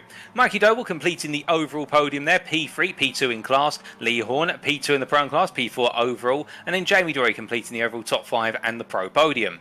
Ben Bennyworth, P6, missing out there on a Pro podium by a small margin of what was in the end at 4.5 seconds. But as the case, Ben Bennyworth having a fantastic battle with Sam Smith. But between the two of them there, John Higgins finishing P7, a good result there from the HSR driver. Sam Smith P8 and looking to build on that in the final race of tonight, I'm sure, with Jeff Perkins and Liam McNealy completing our top 10. Liam McNealy just about recovering to a top 10 overall, and Jeff Perkins, it is the case, P3 in the Pro-Am category when all is said and done.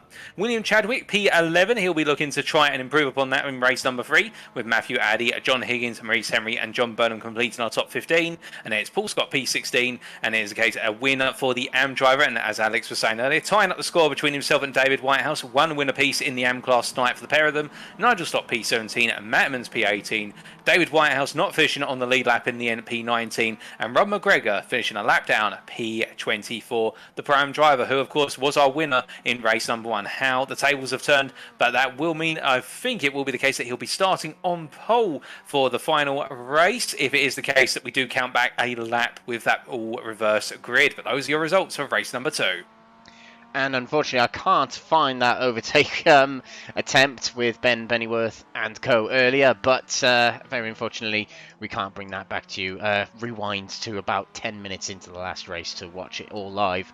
Brilliant, brilliant race indeed we have just witnessed, and it's not ending just yet. We've got a 25-minute race, so an extra 10 minutes of racing here at Long Beach. It's been a legendary round so far on a legendary circuit from a legendary series.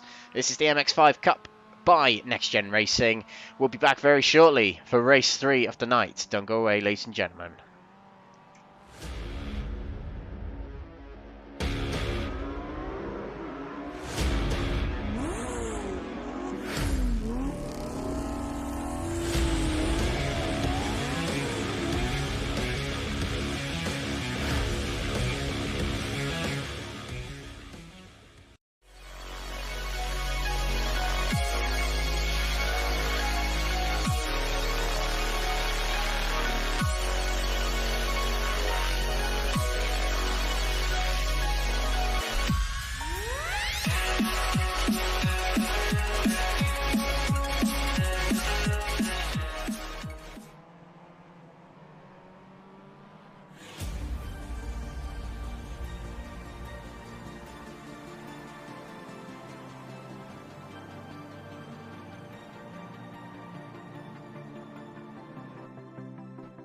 I've been holding on for so long, I can't remember why.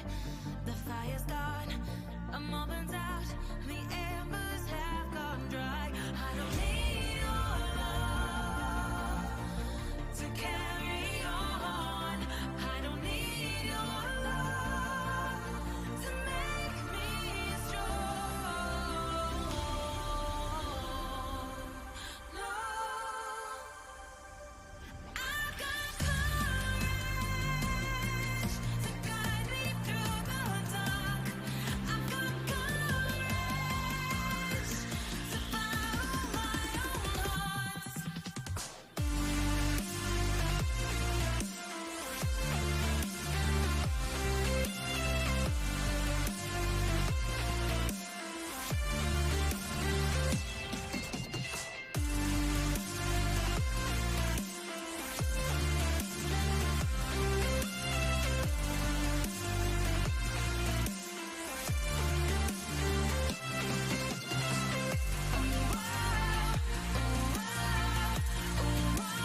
Welcome back, everyone, to Long Beach for the Next Gen Racing MX-5 Cup. This is the third race of the night as the sun sets in the golden state here of California.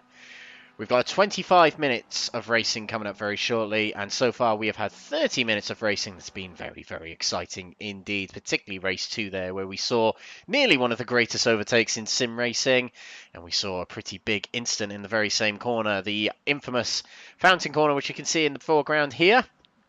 But yes, Paul Walsh alongside me here for this final race of the night, and the final race before drop rounds get implemented. Quite big focus from these drivers now. They've got one more opportunity to get a relatively decent amount of points. They can score up to 30 points in their category, 30 points for a win. So now everyone is really going to be going for it for one last effort, aren't they, Paul? Oh, indeed. And really, as you say, Alex, it's been the last big opportunity. I mean, all the gloves are going to come off at this point before the drop scores are applied going into the season finale. And I think with the full reverse grid as well, and the fact that we did see that major incident on lap number 1 of race number 2, it will be the case that a number of drivers who were pushed out of position, so the likes of, say, Liam Mcnealy, for example, also Maurice Henry, they will now be looking to use that upper field start compared to likes of Delmont, who'll be starting right at the back of the field. They'll try to use that to their advantage and clear that fountain before some chaos can occur, but it may be the case that everybody gets through absolutely safe and sound through the very tricky turn 2 free sequence, as we see here the number 117 car of Rob McGregor safely navigating his way through, albeit a brief kiss of the wall there on exit. That rear left panel, you can actually see where he's taking his left hand mirror off and it's hanging a little bit loose there, but our drivers now will literally give it everything. But 25 minutes now, an extra 10 minutes than what has been the normal thing when we've had these 25 minutes races. It's the case in those final 10 minutes, normally the front brakes start to wear down a little bit, and the front tyres in particular really seem to fall off a cliff for some drivers. Will we see more of that today? Alex, your thoughts, given the fact that Long Beach doesn't have too many braking zones, but the ones it does have are typically quite heavy? Yeah, I think we well, the thing is, the tyres do drop off a regular amount of degradation as the race goes on, and I think with a tight street circuit such as this, the wall will come faster to these drivers as the race goes on, so that's something they're going to be really, really conscious of. And also how loose that rear end is. They need the rear end to be loose to rotate it round these corners. That's something they're going to be conscious of going into this final race of the night. And the grid will be as follows for this final race of the night. We have Rob McGregor, who will line it up on pole position with David Whitehouse, leader of the AM category championship, alongside. VR issues in race 2, but he's back in race 3 here. Matt Emmons will line up third with Nigel Stock alongside in 4th position. 5th place going to Paul Scott, the winner of the AM category in the previous race. John Burnham in 6th. First of the Pro category drivers is Maurice Henry. Look out for him coming through the field in this race. John Higgins Senior alongside him in 8th. Matthew Addy in 9th with William Chadwick 10th. Liam McNealy will line up 11th with Jeff Perkins alongside him. What a good night Jeff Perkins is having. Sam Smith in 13th with John Higgins Jr. in 14th position. Ben Bennyworth 15th. Jamie Dory 16th. Lee Horne, the leader of the Pro-Am Category Championship, 17th. Leader of the Pro Category Championship, Mikey Doble in 18th. Craig Cockrell, winner of the Pro-Am race in the previous race. And Adam Delmont, winner of the previous race, at the back of the grid in 20th. But we're about to go for this third race of the night. 25 minutes awaits us here at Long Beach. And away we go. And it looks like a decent start from Rob Mcgregor, but it's a bad start for Nigel Stock. And there's already an incident at the back as drivers are coming together already. There's a car facing the other way. John Higgins Sr. was involved in that. And Nigel Stock was able to get away, but he couldn't get it out of gear and couldn't get it away. John Higgins Sr. waits on the line. He can't quite get it away. But it is green flag at the moment as we head into turn 1. David Whitehouse keeping it in second place ahead of Matt Emmons. We head into the fountain corner here. Rob McGregor leads as we come through. Emmons is third. Paul Scott is in fourth. He needs to get up towards David Whitehouse, and he's doing a very good job so far, gaining 1 place already. Maurice Henry, first of the Pro category drivers. He's up to 5th place already, trying to get by Matt Emmons already, and I think he already has. Very close between the two, and there's a spin back here. I think that's Matthew Addy. Yes, it is. Addy spins coming out of turn 5, and he drops well down the order, losing contention with the pack here. Meanwhile, biggest mover so far is Adam Delmont. 6 places gained for our race 2 winner. He needs to get up towards Mikey Doble. In fact, he's ahead of Mikey Doble. That's exactly what he needs for this final race of the night, to try and get closer in the championship. Upon conclusion of tonight, we could have champions crowned. These drivers and ourselves won't know it until probably tomorrow when the results are published. But all they can do right now is just go for it and try and win the race, try and win the championship. And there's other drivers trying to keep hold of their championship chances as Maurice Henry goes for a move on Dave Whitehouse, who's turned around by the next gen car of Paul Scott. The 2 AM category drivers have come together in the final corner, the final race here. And they're trying to get away very quickly. And Paul Scott, I think, is actually waiting for Dave Whitehouse. And he is. Very sportsmanlike indeed from Paul Scott as Dave Whitehouse actually pulls off into the pits. Paul, what on earth happened there? Oh, goodness me. Well, that instant in particular, it looked as though David Whitehouse had gone deep into the hairpin, I think, to try and let some of the drivers through. So if we take a look back here, now watch Maurice Henry in particular. This is what triggers off. So I think David Whitehouse coming through turn number 9, brings the car in, and Maurice Henry goes to the move, and Whitehouse opens the steering rack. But as he turns on in here, it's the case that Paul Scott thinks there's going to be space on the inside. But of course, David Whitehouse has brought the door shut, which he's allowed to do, and Paul Scott's in the end just clipped him on his inside panel, and that's what's led to the incident. I think it's just a little bit of a mistake from what was Paul Scott there, thinking the space was there when David Whitehouse was always going to come back onto that natural racing line. But that is the tragedy that's played out between the two of them. As meanwhile, we look back to live pictures here, and it is the case that Rob McGregor pulling away to 1.4 seconds so far and trying to run away. I think Mikey Doble and Adam Delmont have had an instant together just moments ago. And as they made their way through, what's happened between the two of them here? They're both going very slowly. And here's a replay of it. Mikey Doble going for a move on Adam Delmont into turn 6. Here we go, and now around turn 7. The two come together. Their paths met coming out of the corner. Oh, it's very unfortunate indeed, that one. It's Adam Delmont trying to get back over to the left of the circuit, and Mikey Doble still coming out of the corner. But they drop a few positions, but it is them two who are going for the championship in this race here. Mikey Doble waiting for Adam Delmont to get back in front, but they're well down the order here. Adam Delmont will need to get further away from Mikey Doble. That's not going to be easy at all. Rob McGregor at front here. He is leading from Maurice Henry, but if Rob McGregor can get himself a Pro-Am category win, as Maurice Henry is very close to the tyre wall there going through turn 1. He bunches up the pack behind him. Matt Emmons and William Chadwick right behind now. But Rob McGregor has already won a race tonight, race 1 of the night. So another one here, and that's big points for Rob McGregor, and a very good performance indeed in the making.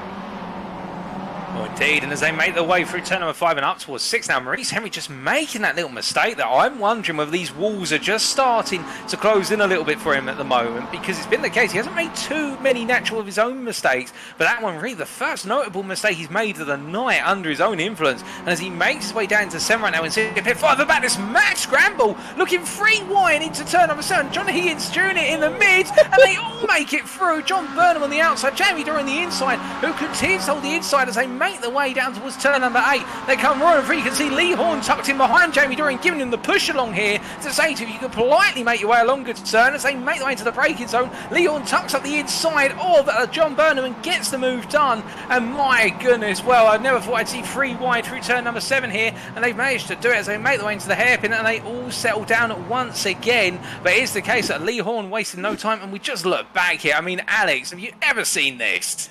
That move is probably the move of the season from John Higgins, slotting between Burnham and Jamie Dory and just slivering it through on such a difficult corner, reverse camber corner with a wall on the outside as well, and all 3 of them make it through together.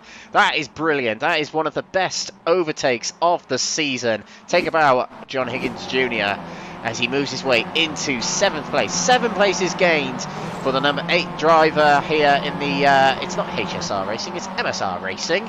Oh, and something's happened there to Matt Emmons. I think that's his VR headset gone again. He goes straight into the wall there.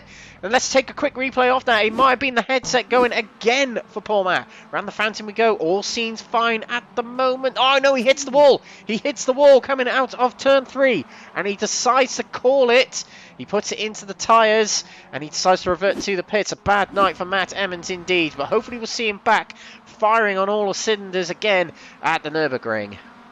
Oh, indeed. A very unfortunate incident, but it just shows you how much Emmons was pushing there through the fountain to make a mistake like that, and literally he hit the worst possible point on the car on that left-hand side wall, which was just off of the rear of the front left axle, and that, in the end, the car's only going to go one way, and it will start straight lining, and well, that is those taps, which can cost you dearly, and Rob Mcgregor will be very aware of that, as we see Maurice Henry looking up the inside there, and he's got to be careful, Maurice Henry, with that, because we've seen so many drivers take that little nip to the inside of the apex of the final corner hairpin, and in doing so clip the rear of the driver they're pursuing. But of course, by doing that, the idea is what you try to do is trying to unsettle Mcgregor, make Mcgregor suddenly snap the steering wheel open in order to lose a bit of time on exit. But at the same time, if you do it too close to the driver in front of you, make contact with the stewards, are going to be calling you to the office, there's no doubt. But as they make their way down here, 6.5 minutes complete, you see Mcgregor, the prime leader right now, Maurice Henry, the pro leader in P2, and as they roll on down into the fountain once again, we've got the flotilla army of Chadwick ahead of Mcnealy, giving a hot pursuit here, and I do wonder whether Henry's worried about that pressure building up behind, as I should also report that John Higgins has just found his way past Sam Smith for P5, and well, John Higgins Jr., what's gone into him, Alex? He's absolutely flying. It's almost as if he's reborn. Yeah, this is a superb race from Junior. Inside here at turn 1, nice classic move there, particularly in the MX-5s, and gets the car slowed down enough to hold the position, go through turn 1 and into turn 3. This is an excellent drive from John Higgins Jr. right here, right now, and he can set his sights on the cars up ahead. He doesn't want to get too much threat from Sam Smith, Jamie Dory and Lee Horne behind. He wants to get his head down and catch up with the cars up ahead that are Mcnealy, Chadwick, Henry and Mcgregor. But Mcgregor here in the Pro-Am category, a bit of a duck in water here, as Forrest Gump would say. And in the Pro-Am category, he's not fighting these guys, but he'll want to win outright. Racers are racers, I say it all the time. He wants a win here, definitely does. And he's had a brilliant night, despite what happened in race 2, Paul.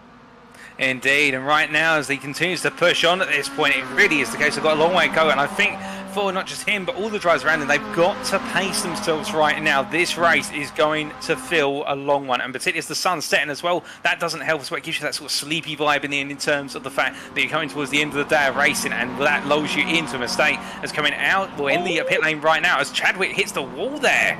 Yes, he does. He brushes the rear right quarter panel on the wall. He was very close to the left side coming out of turn 3 there. And Liam McNealy will be on the radio in Discord to him saying, come on, Will, this is not ideal. 8 minutes into the race, plenty more to go. And he's just shaking the car there just to make sure that the wheels are still in alignment and the car is in good stead. And that must mean, yes, it is in good stead as he stayed ahead of his teammate. But meanwhile, at the front, Maurice Henry is really close to Rob Mcgregor. It'll be a move move to the inside going into turn 8, and he does make it. Can he keep it nice and tight? But Rob Mcgregor is going to take a wide line through the corner to try and get a good run down the main straight here. On board here with Rob Mcgregor. He's going to try from the inside, but it's covered off by Maurice Henry. We head down towards turn 9 now. Can he take it round the outside? He can't quite yet, but he's going to try and undercut to go around the outside for turn 10 to get the inside for turn 11. Can he make it work? So slow, gradually slowing down through the corners here as we head into turn 11. Maurice Henry covers it very well as he hits the inside. So does Mcgregor. They both hit the inside of the corner, and that might whack their wheels out of alignment a little bit, but they keep going in their positions. But Chadwick has actually had a good run on the drivers here. He'll take to alongside Rob Mcgregor, and a bit of a slipstream from Maurice Henry. Could be 3 wide heading down to turn 1 here if Rob Mcgregor decides to give it a go. Yes, he does. Henry was trying to block him off, and he does block him off again. Into turn 1 we go. Chadwick decides to back off a little bit, but into turn 1 we go. Maurice Henry still leads. Chadwick thought better of it. He thought, we've got to get the points here. Let's not start battling 3 wide into turn 1 on a street circuit just yet. And through the corner we go. The order remains very much the same. And look at who has caught up to the back of this pack, Paul. It's John Higgins Jr.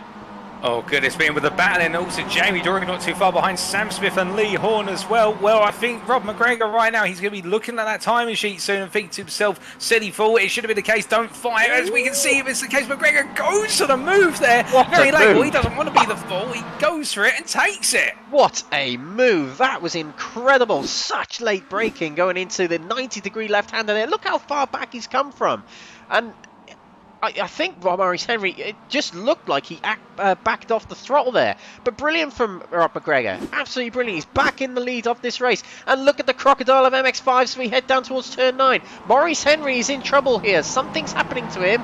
He has backed off a lot going into turn 9 there. And he's dropped behind William Chadwick. He's now under the cosh from Liam Mcnealy. It's all backing up behind. It stretches as far back to P8. On the inside there of Liam Mcnealy was Jamie... No, not Jamie Dory, do excuse me. John Higgins Jr. After all that progress, has just gone away from him. Oh, goodness me. And, well, John Higgins was coming through like a bullet, but in the end, it's the case that the bullet's gone too far, and, well, he's now into the pits, and, well, I think Mcnealy will be peeling on in. But just taking a look back at this, we're looking at Liam Mcnealy as our focus. Now, watch Higgins as they come in towards turn number 10, in towards the hairpin they go, and he can see the space on the inside here, and I think that was a bad call to try and go for it that soon. He could tell at some point Mcnealy was going to have to turn for the corner, and he was just hoping Mcnealy would keep the steering wheel wide, and, well, in the end, Mcnealy carries on, but it is the case that in the end it is Higgins into the pits. Yeah, what was looking like a great race from Higgins has gone away from him there. Adam Delmont there, you can see in the pits. Huge progress loss for him, unfortunately for him, and that could be bad news for his championship. We look very appropriately to the pro category championship leader. We don't know fully, but he could wrap it up at the conclusion of this race. We'll find out tomorrow when the results are published by NXTGEN Racing. But Mikey Doble, 5th in category at the moment, 10 places gained. He's got Craig Cockrell ahead of him, who's one of the biggest gainers of the field, 12 places gained. And he, to be fair, is trying desperately tonight. He's driven very well, Craig Cockrell has. He's trying desperately to keep up with Lee Horne because he's his championship rival. He's the one he's trying to target. Nigel Stock has fallen off the radar a little bit tonight, getting a few bad results and bad luck here and there. But Craig Cockrell has really put in a big money performance tonight. He's trying to take the battle to Lee Horne. It all depends what the points gap is after tonight. Back at the front, it's now only a 3-way battle, but it's William Chadwick now putting the pressure on Rob Mcgregor. As we head down towards turn 1, Mcgregor is forcing Chadwick to take to the outside, the inside of the opening corner, the opening curve of the lap here, but the outside for this corner of turn 1. Mcgregor later on the brakes. Chadwick will let him have it. Mcgregor goes through. Oh, he's going to try and cover off the inside, and Chadwick had to stamp on the brakes to stay behind and not make contact with the 117 car. A little brush of the wall there from Mcgregor. Even that, he was just twitching to get away from it. Getting a bit claustrophobic, as we mentioned earlier on. Through turn 5 we go. Mcgregor, you can sense he's feeling the pressure a little bit here, Paul. Indeed, and one thing I'm noticing, Maurice Henry, you were saying about how he lifted out under braking into this corner when McGregor just came through very rapidly.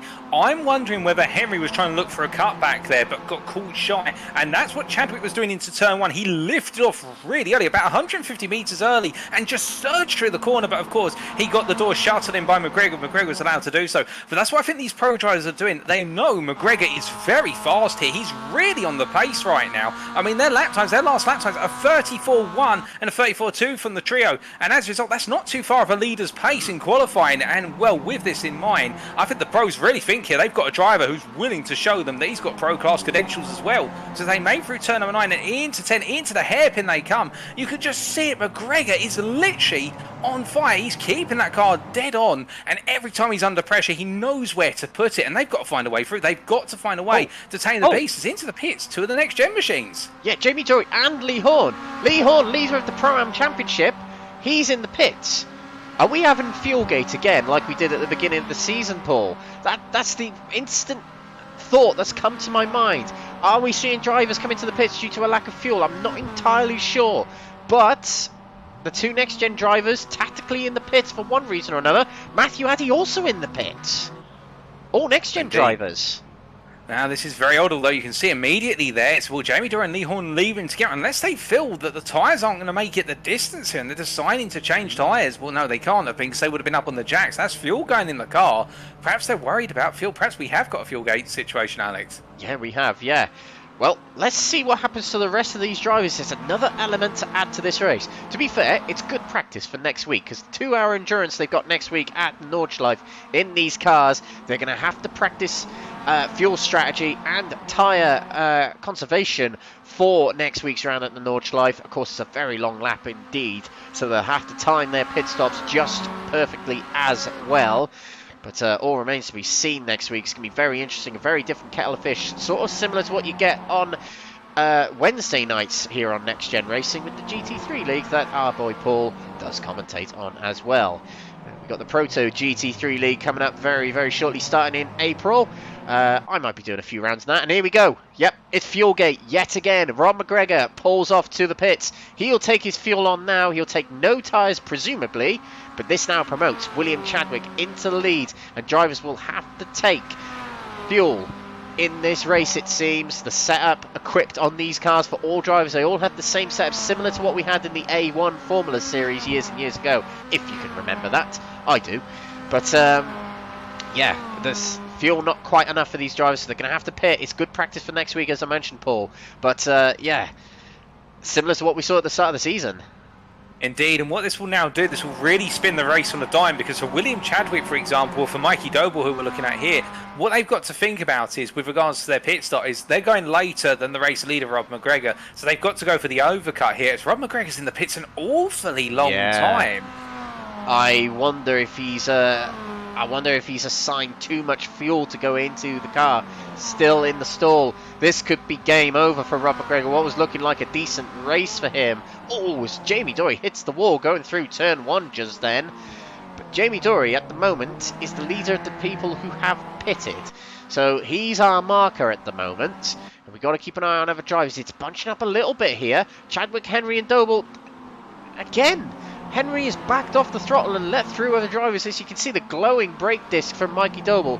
Henry, I'm not sure what's going on with Maurice Henry. I wonder if he's trying to save fuel by lifting off. He's got to be, because to be lifting off that early, I mean, I would say based on just doing a little bit of working by eye, that's a lift off about 150 metres. Yeah. If he's lifted off that early, and look, Doble's all over the back of him, and Chadwick is just being given breathing room, but perhaps they know something in terms of fuel that we don't, as we see Mikey Doble here all over the back, and, well, hold on a second, we just jumped to Maurice Henry, my apologies, and as they make their way down the straight here, we'll just listen in. Yeah.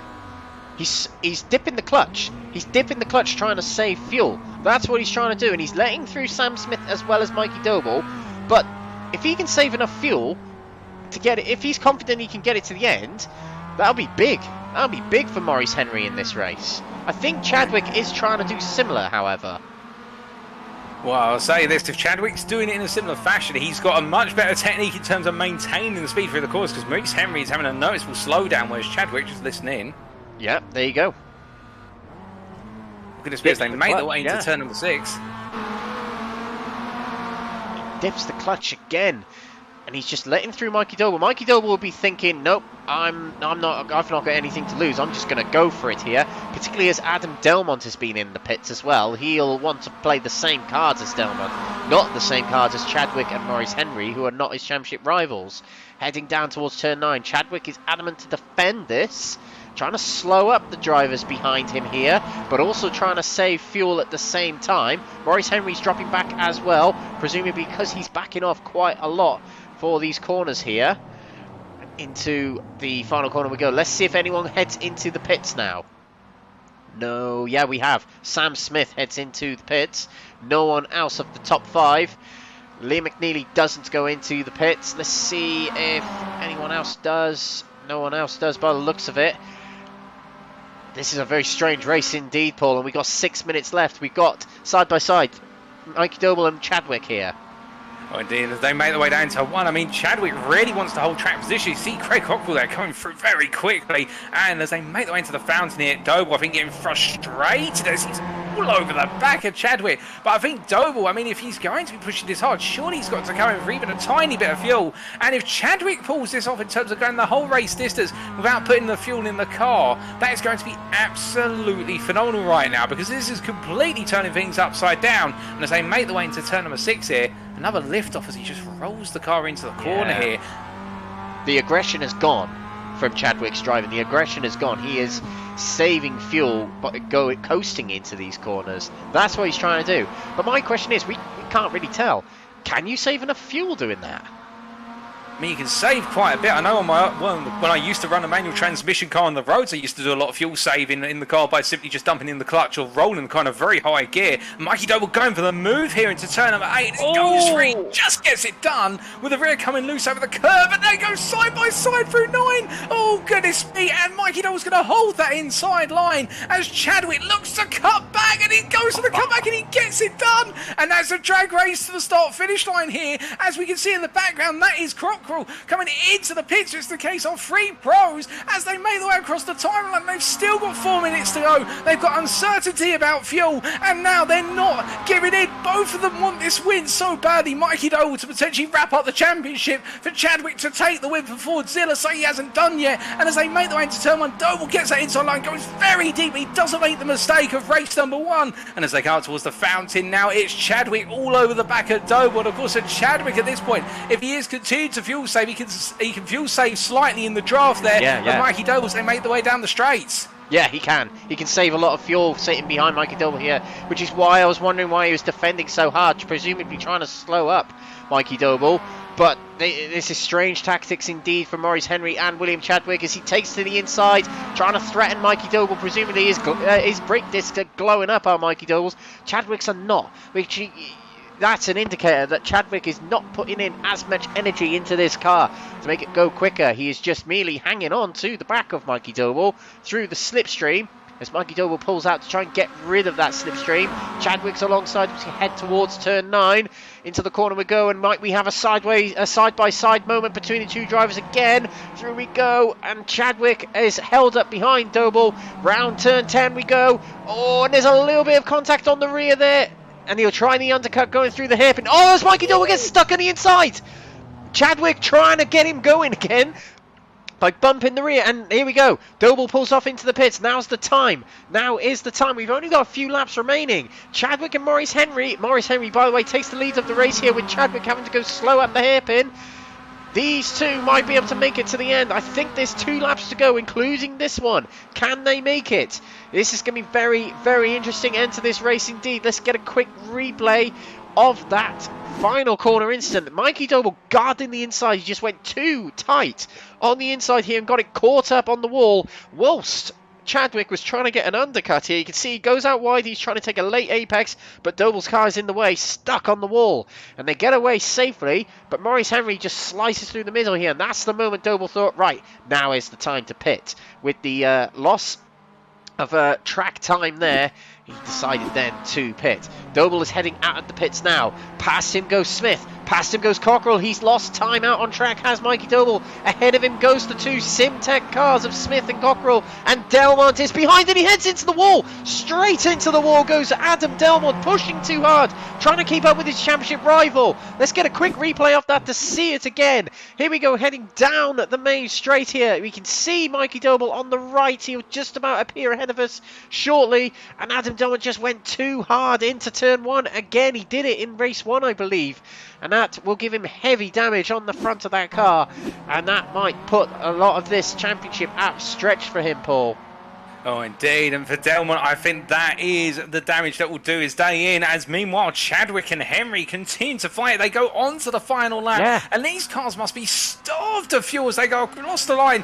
As the white flag out, it is the final lap of race number 3. They're side by side, coming through the banking and all the way down towards turn number 1. They go into the braking zone. It's Henry ahead by a sliver just before they get into that braking zone. Chadwick backs out here as Perkins is into the pit lane on the final lap. So as a result, whilst he comes on in, and I should tell you that Lee Horne has actually jumped all the way up to P2 class, but through the fountain they go. There's so much happening at once, and Chadwick and then we've navigated the way through the fountain, and Chadwick is back ahead as they make their way through 4 and 5. And well, to take a look back here, it was Chadwick who was on the outside and went all the way round the outside of the fountain. My goodness, Alex. I mean, they're just giving it everything. Yeah, they are. Now, I think they saved enough fuel and they're thinking, right, now let's go for it. Who's going to take the win here? That was an excellent move from William Chadwick. Sorry we didn't catch it live. We saw it very clearly on the replay from the chopper view there. Excellent move from Chadwick. I think that's going to challenge. Oh, that's going to challenge the move we saw in race 2. Big hit of the wall there from Chadwick, and Henry is going to have a big run coming out of the corner, although he's not quite close enough. He can't get close enough to Chadwick if he's trying to save a little bit more fuel still. David Whitehouse pulling over to the side there as we head through the final few corners. Chadwick could be taking the win here. Let's see if Henry can line up one final move. A big undercut coming out of the hairpin is what's needed here. Out of the corner we go. Henry is behind, tucked behind Chadwick. There's not much to go as we head towards the line. Alongside goes Henry, and to the line we go. I think Chadwick run out of fuel. Maurice Henry will take the win here at Long Beach, the 3rd race of the night, as Chadwick runs out of fuel on the final stretch to the line. What drama here at Long Beach for the final race of the drop round capable rounds of the season. Oh, what an interest! What a brilliant race that was. Edge of the seat stuff.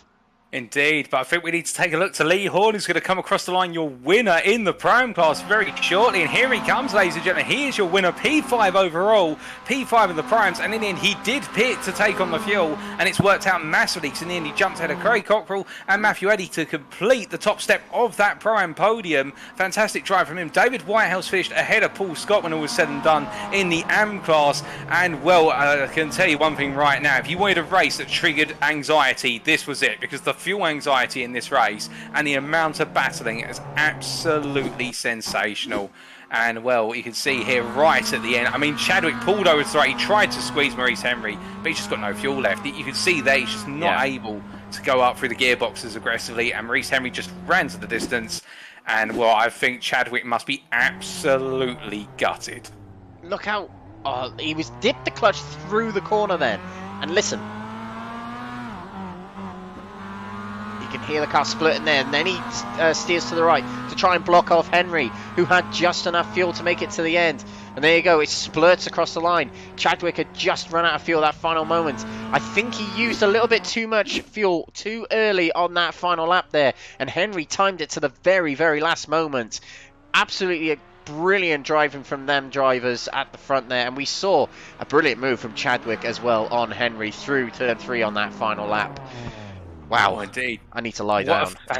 What a fantastic race. I mean, if this is any indicator, if they're setting us up for a big show in the season finale in a week's time, I mean, we had John Higgins' absolutely phenomenal Moses manoeuvre pass through turn number 7. We had Chadwick versus, of course, Henry round the fountain. I must be honest, I had to put my hand across my eyes at one point. I couldn't believe it, Alex. Absolutely incredible stuff. Well, we're going to give you the provisional results of this race. They're all provisional until the stewards review the race, of course. But Maurice Henry first there. beating Chadwick to the line, having saved enough fuel to make it to the end. Chadwick takes second from his teammate in third place, Liam Mcnealy. Very quiet in that race, but Mcnealy did have to pit in the end for fuel. Jamie Dory taking fourth place, a very good result for him. That will certainly get him towards the top 4 in the championship with that result today. With Lee Horne taking the Pro-Am victory, and that will be good for his championship indeed. Sam Smith, a good night from him in 6th, with Mikey Doble, an up and down night for him. 7th place for him, but importantly, ahead of his championship rival Adam Delmont, who's down in 14th. Craig Cockrell takes 8th place, a strong night for him, bringing that battle to Lee Horne, but it wasn't enough to beat him in this race. But 8th overall and 2nd in category for Craig, and a good haul of points. John Higgins in 9th. And that is John Higgins Jr. We saw the brilliant move from him in turn 3 earlier on in the race. Matthew Addy, a good recovery for him. He did spin on the first lap of the race, but he recovers to 10th. Bravo to him. 11th to John Burnham with Jeff Perkins in 12th. Not quite as good a race as the previous rounds, but still a good showing from Jeff Perkins. Rob McGregor, it just went to all pear-shaped for him. He was leading the race and then he called into the pit, and I think he ordered too much fuel to go into the car. He finishes 13th in the end. Adam Delmont, 14th for him. That's a big blow to his Pro Championship, but we'll see how the points line up tomorrow and into next week. John Higgins 17th from Matt Emmons in 18th, and Nigel Stock last of the finishes in 19th with Ben Bennyworth not being classified down there in 20th place. Whew.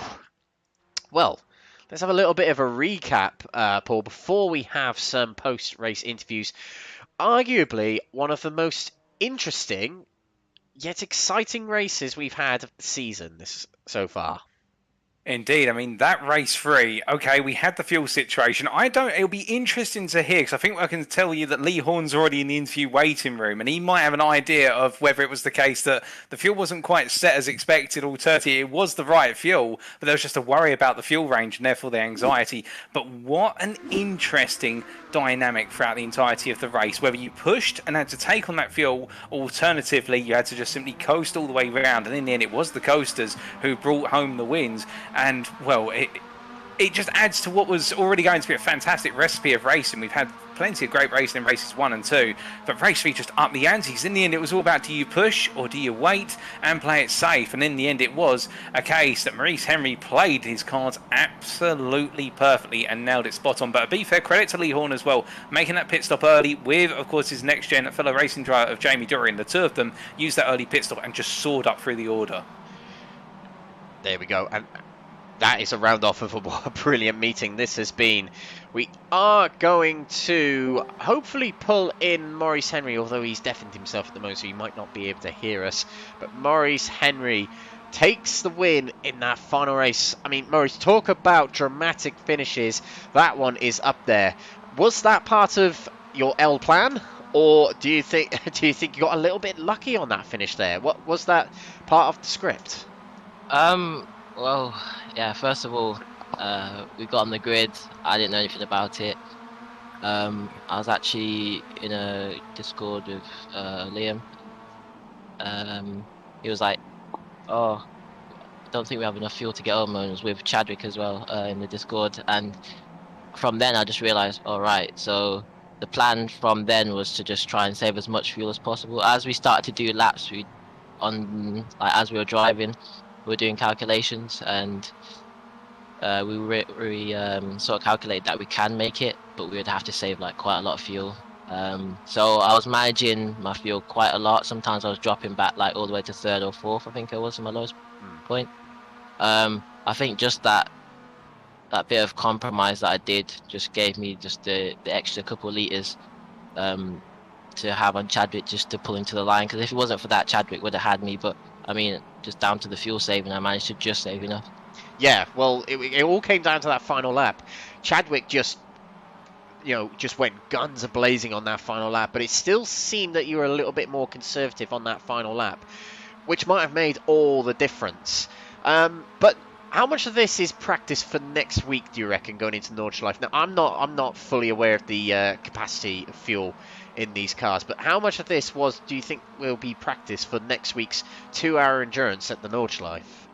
Oh, for sure, there's a lot of practice, a lot of good practice, because I can't remember the last time I've fuel saved in a race, and in a 2-hour race, that would be vital for pit stops and stuff like that. So, because obviously we will definitely need to pit, so that would be vital on how long you can go on a single amount of fuel. So, I think that's definitely good practice, and I mean it was pretty much a strategical race, and I managed to play it as strategic as possible.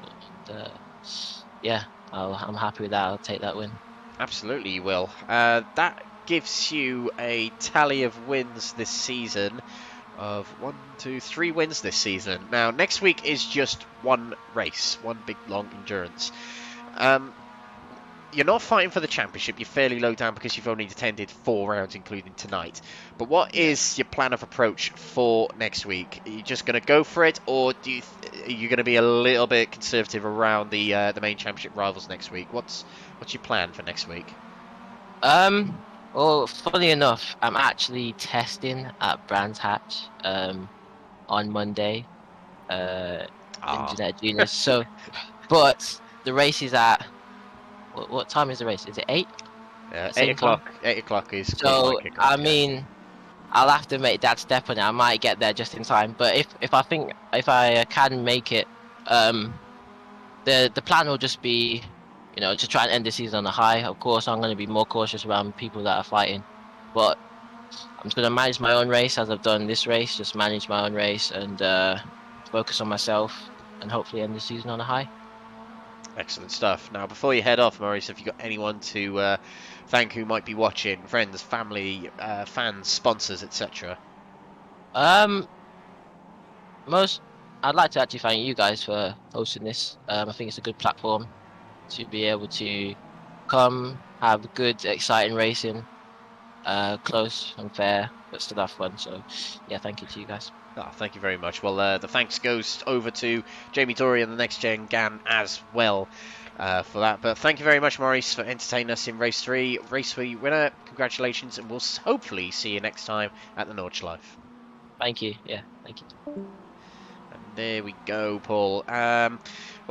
Your pick as you're speaking, Paul. Who would you like to speak to next? So I think I would like to bring Will Chadwick in here, of course, missing out right at the end, and to hear his thoughts on what has been a very up and down night for Team Vordzilla in general, and to hear about how he recovered in the end in race number 3, albeit it wasn't quite enough. Let's bring him on in, I think. Welcome, Will. Welcome to the interview room. Quite an interesting night for yourself and the guys at Team Vordzilla, and, well, a race in the end which literally just ran out of fuel and spluttered across the line, but I have to ask firstly, race number 3, I mean, it had it all, and we were hearing just then from Maurice Henry about the fuel anxiety and the range. Where were you in all of that in terms of having to do the calculations? Because we saw a huge amount of fuel saving from yourself throughout. I was the one doing the calculations for like Maurice and Liam, so I was sat there like, oh, okay, Maurice, it's all right, you need to hit this fuel number per lap. So I was giving all the fuel numbers out, and I was like, oh yeah, we're fine. And I, with a few laps to go, when we were battling Mikey, I was like, right, okay, I've got enough of a margin now on my fuel where I can just push to the end, so I'm fine. And I did that, and I was like, right, we'll have 0.17 at the line. These things I assumed they started to splutter about 0.2. It turns out that a car that uses 0.58 of a litre a lap stutters at 0.25. And as I rounded the final corner, we hit the 0.25, stuttered a couple of times, and lost the win. Oh, it was very unfortunate. Well, we were watching in the end as you tried pulling the car to the right to try and squeeze Maurice Henry, but of course only could squeeze him so far, and in the end it was just a case that he had just a little bit more to line. But if we dial it back, of course, a fantastic race number 3, and particularly the move around the outside of Maurice Henry at the fountain. I mean, I've just got to ask you, with regards to that move, what was going through your head with regards to having the space to make the move? Because it's very rare you see a move at the fountain and round the outside of that. That takes a huge, huge amount of commitment. I think you've just got to... I've always liked Long Beach. A lot of people don't tend to like it, but I just love the challenge of dancing it between the barriers. I love how it is to drive, just as in, you need so much perfection. It requires more skill than, say, an Interlagos in a Mazda MX-5.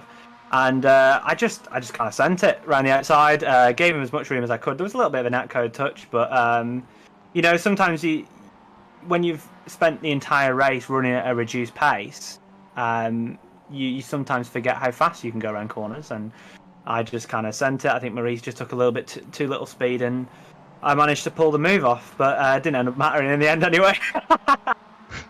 Oh, indeed. Well, it's a classic move which we'll always remember in this series. And then just dining things open, of course, it didn't quite go the way for yourself or Team Fordzilla, particularly in races 1 and 2. Race number 2, of course, that massive incident at the fountain on the opening lap. Just take us through sort of the roller coaster ride that it's been for yourself personally tonight, because there was a lot of potential in the car and from yourself, but it's never seemed to have quite been perfect in any of the races. I should have put it on pole. I had a lap where I was right up in the on the delta. Should have had it on pole. Didn't. Really just kind of messed up quality on my behalf. So the car was quick. There was plenty of pace in it. Race 2, it was just a case of Liam got hit at the back into the fountain, got spun round, T-boned into me. It was just a bit of chaos, really. And then from that point, because it's actually, even though, you know, if you defend around here, you can be like several seconds a lap off, and it's genuinely quite hard to pass in a Mazda around here, in terms of like if you can place your car correctly. So by the time it had went green after the safety car, you know, we've already lost 12 seconds before we've even had a chance to overtake anyone, and you know, it's quite hard to make the ground up then. Obviously it gave us the better starting position in race 3, which definitely contributed to being able to save a bit more fuel, other than like Mikey, who had to obviously push from the back, and Adam, they always had to push to try and get through, try and make up the ground.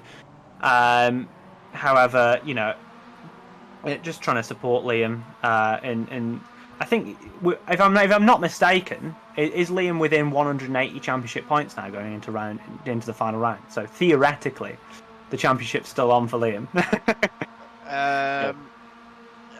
Yeah, no comment. I'm not entirely sure. I think there's a chance that it may still be on, and you know, the one race where Liam was out of it because he just had to push a bit more, as you saw, because he had that incident to get back up, and I had the chance to properly fight for the win. We messed it up, but yeah, the car was quick, and just thanks to everyone at Team Fordzilla and Liam, Maurice, everyone supporting the project, and thank you to you guys for running it as well. Oh, well, we have to pass on that thanks, of course, to the organisers, Jamie Dory in particular, but also Lee Horne and the rest of the Next Gen Racing team. But before we let you go, just one question to yourself. How are you feeling for the Nordschleife in a week's time, given it is such a venerable circuit and a 2-hour challenge at that, very different from all the other rounds? Well, I'm not one to shy away from a long endurance race, as people who know me might be able to say. However, yeah, it's going to be reasonably challenging. However, I see it being almost like a very, very, very large glorified oval, because these things don't go very fast around there, and there's going to be a large opportunity for just drafting, you know, dot into her, you know, halfway through the lap when you've got like the little kinks before Bravery Corner. There's so much opportunity to draft that we could see quite a close race for a long period of time. Oh, it'll definitely be an interesting one, and we look forward to seeing yourself take to the German asphalt in a week's time. But until then, Will, thank you for joining us in the interview room, and congratulations. And whilst it wasn't a perfect night, on a good set of results, all things considered. Thank you very much, guys. See you later. Take care. Well, Will there, very happy with all things in the end by the sounds of things, Alex. And, well, it was a difficult night for Team Fordzilla, but you managed to pull some points out of the salvage. Yeah, absolutely. I would say a pretty decent night from Chadwick. He would be kicking himself, thinking he could have gone a little bit better in qualifying, for example, and especially race 3. But a good haul of points for him. And as he said, he's helping out Liam, trying to get him into a championship opportunity. Now, if I didn't say this when he was in the room, I probably should have. But if next week was double points and it was 3 races, Mcnealy would certainly be in with a championship winning opportunity, or a championship contending opportunity. But it is only 1 race next week with double points, which I believe it means the maximum you could score is 64 points as opposed to 32 points. So yeah, it's not quite as huge as the haul of points you get from these other rounds of the championship, but it's still very, very important indeed. And anything can happen once the drop rounds have been applied, you know. there's drivers who have had very good point scoring rounds this season, and that means they're going to drop more points. That's the painful thing about drop rounds. But I tell you what, our next interview, we're talking about drop rounds, but we're talking to Lee Horne. Now, we don't know if you've won the championship yet, Lee. We're going to find out tomorrow when we do the results. But another good night from you, Lee. Yes, good evening, chaps. That was after the last few rounds of races 1 and 2 being really poor, but good race 3s, to have 3 really pleasing races and consistent, avoided the messes in each race that I came across, which wasn't much actually. Went round the outside of the hairpin in race 3 there, which was brilliant, and to come away with 2 fifths and a 4th, well, I'm absolutely stoked. Against my rivals, which I have a fair gap on. My aim was to stick with them and preferably finish ahead of them, and I did that for race 3 and some of race 2 and maybe race 1. I'm not sure exactly, but I was just talking with Jamie just now about the points, and it's double the total points of normal round. So you normally have 30 points a race, which is 369 for one night. That 90 then turns into 180. So there's 180 points up for grabs for the winners.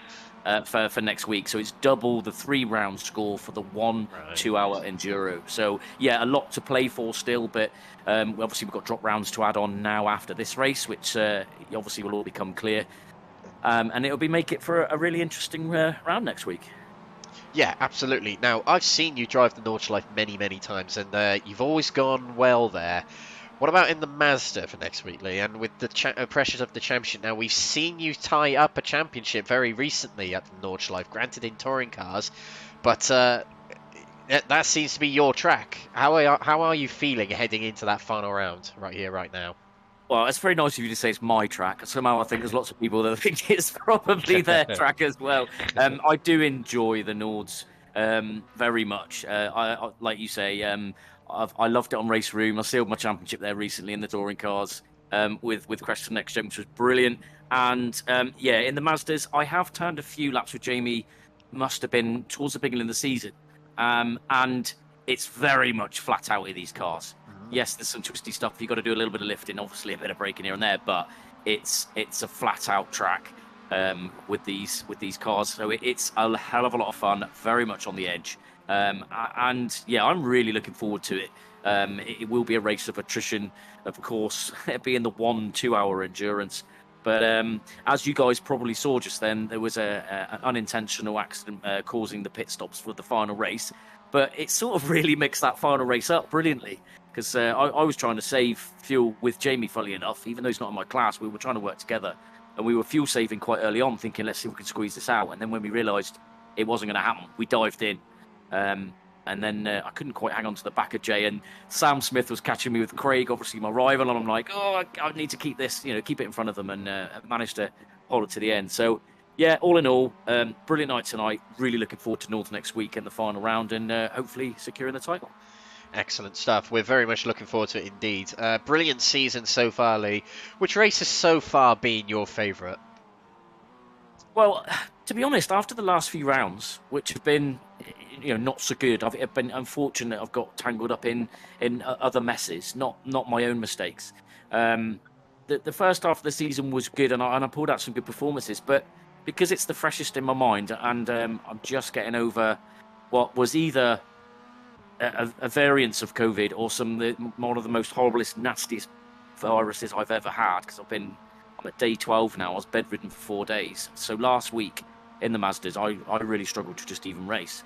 So if I'm going to be honest, I've really enjoyed tonight. It was really challenging being a street track, and I put a few laps in with Jamie yesterday or the day before, just to get my eye in for the first time. And I thought this is going to be challenging, but should be good fun. And it turned out to be really, really good fun. I really enjoyed tonight. So I'm going to put tonight down so far, I think, as the most enjoyable. Excellent stuff. Good to hear. Right. Anybody, before you shoot off, anybody want to give a shout out to friends, family, fans, sponsor? Well, yeah, pretty much all that you've just said, to be fair. I mean, anyone that's watching, taking the time to get involved and support us. Obviously, all the sponsors, as usual, to sticking with us. You guys, as usual, for doing a great job.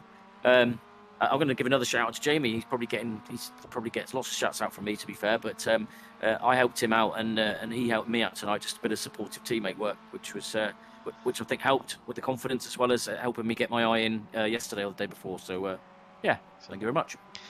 Wishing you good health, Lee, and we'll see you next time at the Nordschleife. Cheers, guys. Thank you.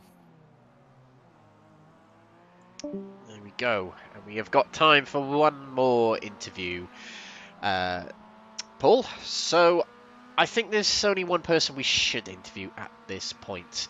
Now, it's been a relatively up and down night for Jamie. Sorry if you were mid-conversation then, Jamie. But we've brought in our league host for this series, Jamie Dury. And we just want to talk to you before we head into the final round next week, a little bit about the series. But first of all, about your nights. Just give us a bit of a brief summary of how it all went tonight. Yeah, an average night. It was, like you say, some up and downs. Caught in incidents that weren't my fault, but grabbed a good set of points. At the end of the day, I'm fighting for third in the championship, so I'll take what I can get, really. Absolutely. Well, indeed. And throughout the night, Jamie, it did look as though with the momentum constantly swaying back and forth with yourself, whether it be instants alternatively battling out on the circuit. Just take us through what was going through your head throughout the night in terms of knowing that you had to get those points on the board. What kept you motivated when things did go wrong? The main motivation was basically, I know my two rivals for third weren't here this week.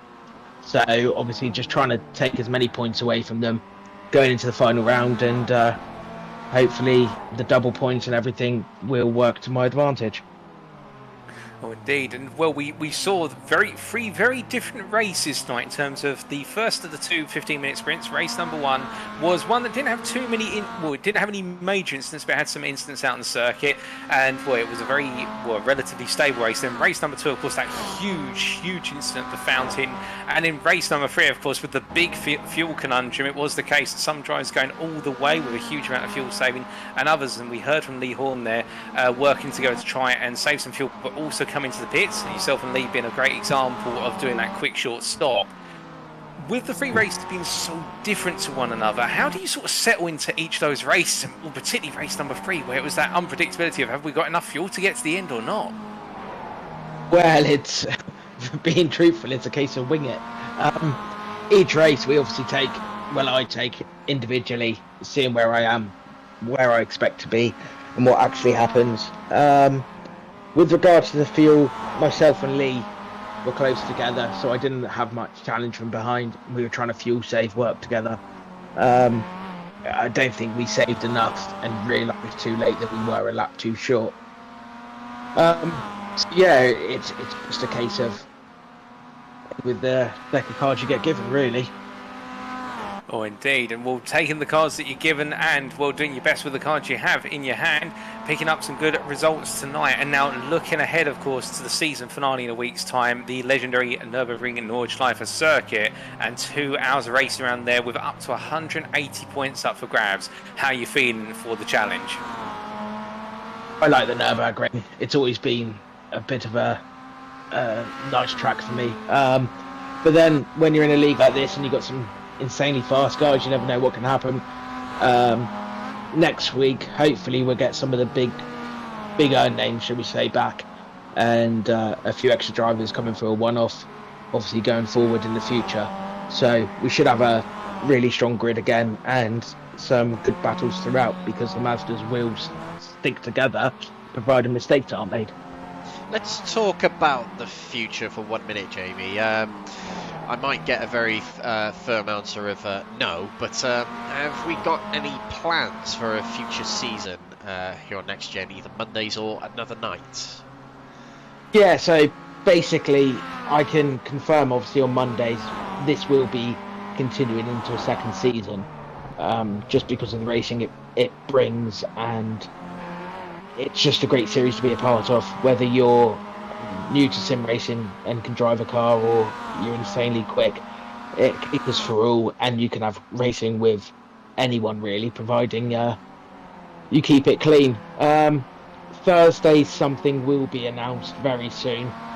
We're just waiting to get all the promo done, but sponsors on board and things, but something quite big will be coming on Thursdays. I can't say too much now, but yeah, we want to rival out there doing it at the moment and come in as the best one like we did previously. Watch this space, ladies and gentlemen, watch this space. But yeah, Jamie, anyone you want to give a shout out to before you head off? Friends, family, fans, sponsors, etc. Oh, basically everyone who's a part of it, to be honest. You know, all the races and everything make this league what it is. Obviously you guys did a good job, and anyone who has looked, watched, been a part of, yeah, thank you to everyone. Great stuff. League host Jamie Dory, thank you very much for speaking to us today. We'll see you at Nordschleife. Cheers, guys. There we go, Paul. That will be the last of the interviews that we've got time for tonight, as we've ticked over 2.5 hours. Little bit of a recap tonight. Granted, a lot happened tonight, but how best can you sum it up? I could say that, well, in terms of summing it up, Long Beach, in short, was all about the walls coming in closer and closer with each and every lap. Some drivers able to brave it, some feeling what was the walls coming in a bit too close, and in the end making taps against the wall. But in the end, 3 very unique races. Race 1, elbows came out. Race 2, major instance and limited race time. And race number 3, well, we seem to be suffering from a bit of a fuel crisis. Some came out on top, others had to take on fuel in the pits, but it led to some fantastic racing. I would argue perhaps some of the best battles we have seen all season, and set us up very nicely for our season finale. Certainly, great roundup there. So, it has been a long season. 11 rounds have been and gone, but we move on to the finale next week, the 14th of March, from 1945 UK time. Tune in on Crest Autosport TV on YouTube, Crest Autosport TV on Twitch, and NXTGEN Racing Facebook page to catch all the action next week as it happens live. It's round 12, the final round of the championship, the deciding round for the championship. 3 championships to be decided, headed at the moment by Mikey Doble of the Pro category, Lee Horne of the Pro-Am category, and David Whitehouse of the Am category. It will be a 2-hour endurance, a huge haul of points on offer as well for the drivers, a hugely important race to seal the championship. Prizes to be won, trophies to be won, and credits to be given. I've been Alex Everett today, and alongside me, as always, as ever, is Paul Walsh. This has been the first 11 rounds of the season. We've got 1 more to go at the Nordschleife. The Green Hell will give us hell next week. We'll see you next time. Thank you for watching.